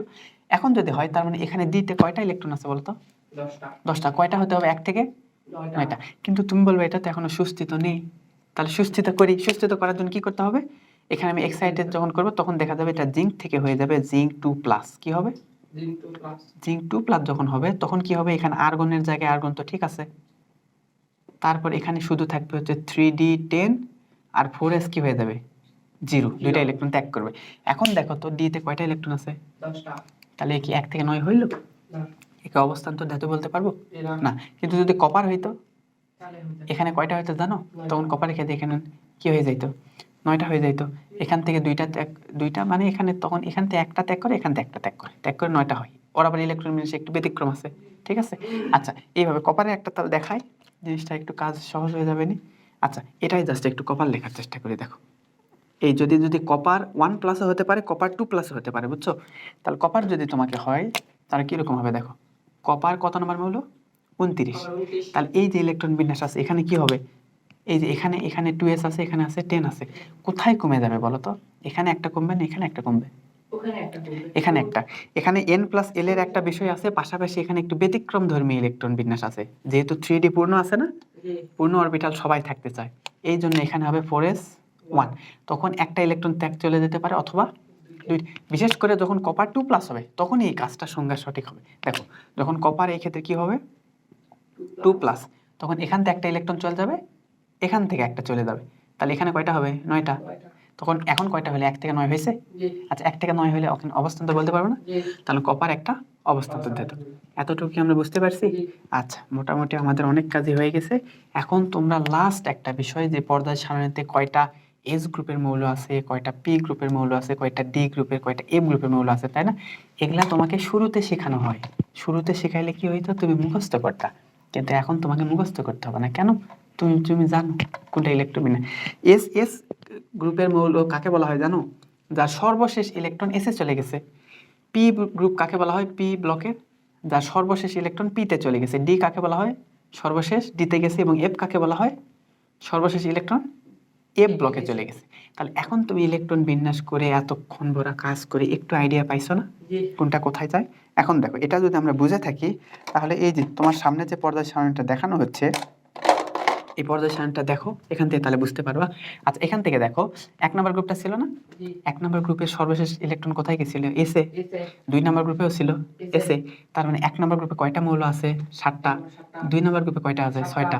6টা। 7 আর 6 কত হয়? 13 হয়। তার মানে এস ব্লক মৌল কয়টি? 13টি। কিন্তু 14টি কেন হয়?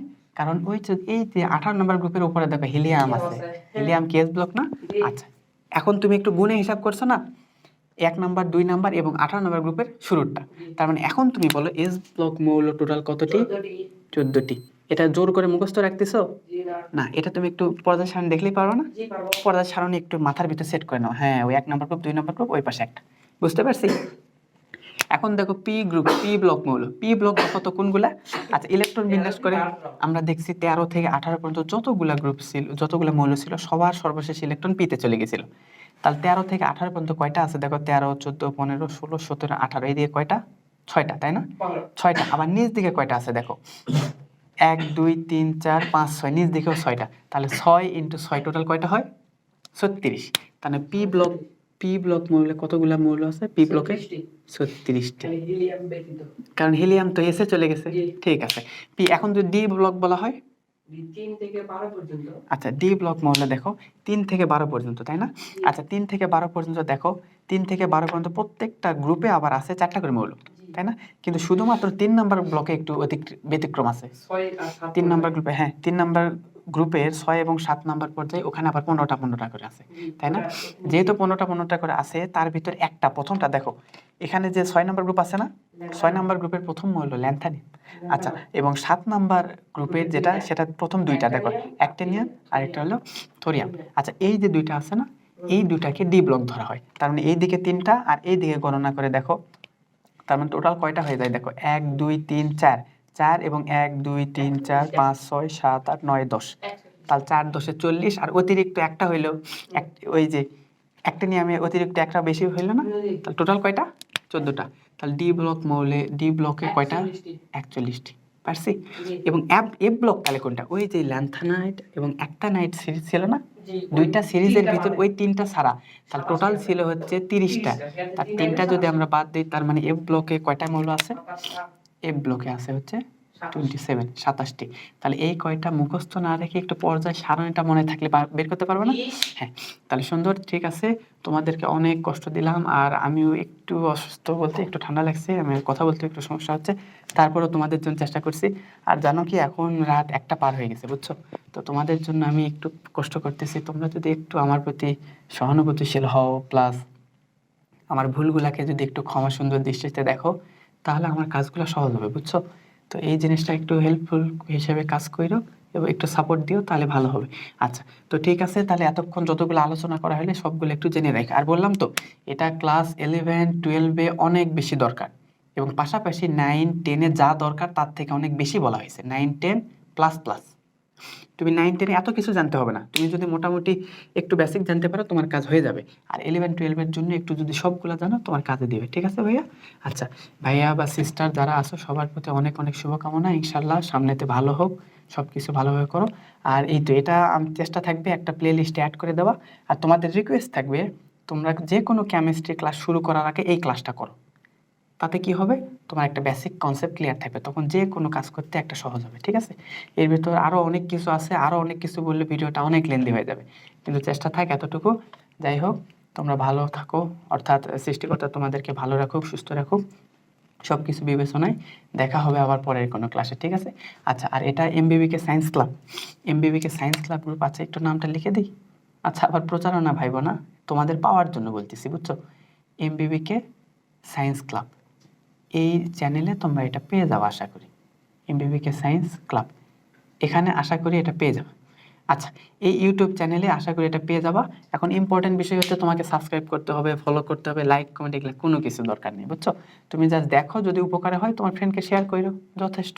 ইনশাল্লাহ নিজে উপকৃত হইলে তোমার ওই যে অনেক দীর্ঘ মোনাজাতের ছোট্ট ছোট্ট অংশে আমাকে রাখতে পারবে না, ইনশাল্লাহ, তাইলেই আমি খুশি। ওকে, ঠিক আছে। আল্লাহ তাআলা সবাইকে ভালো রাখুন, সুস্থ রাখুন, সবাই নিজ চেষ্টায় কাজ করো। এবং প্রচেষ্টা হচ্ছে আমি আমার দেশে বড় সায়েন্টিস্ট চাই, বুঝছো? আজীবন বাইরের দেশের বিজ্ঞানী দেখবো, আমার দেশে একটু বিজ্ঞানী হোক। তোমরা চেষ্টা করো, ইনশাল্লাহ পারবা। ঠিক আছে, আর কষ্ট না দিই, দেখা হবে পরের কোনো ভিডিওতে, ঠিক আছে? ততদিন পর্যন্ত ভালো থেকো, সুস্থ থেকো। আল্লাহ হাফেজ, আসসালামু আলাইকুম।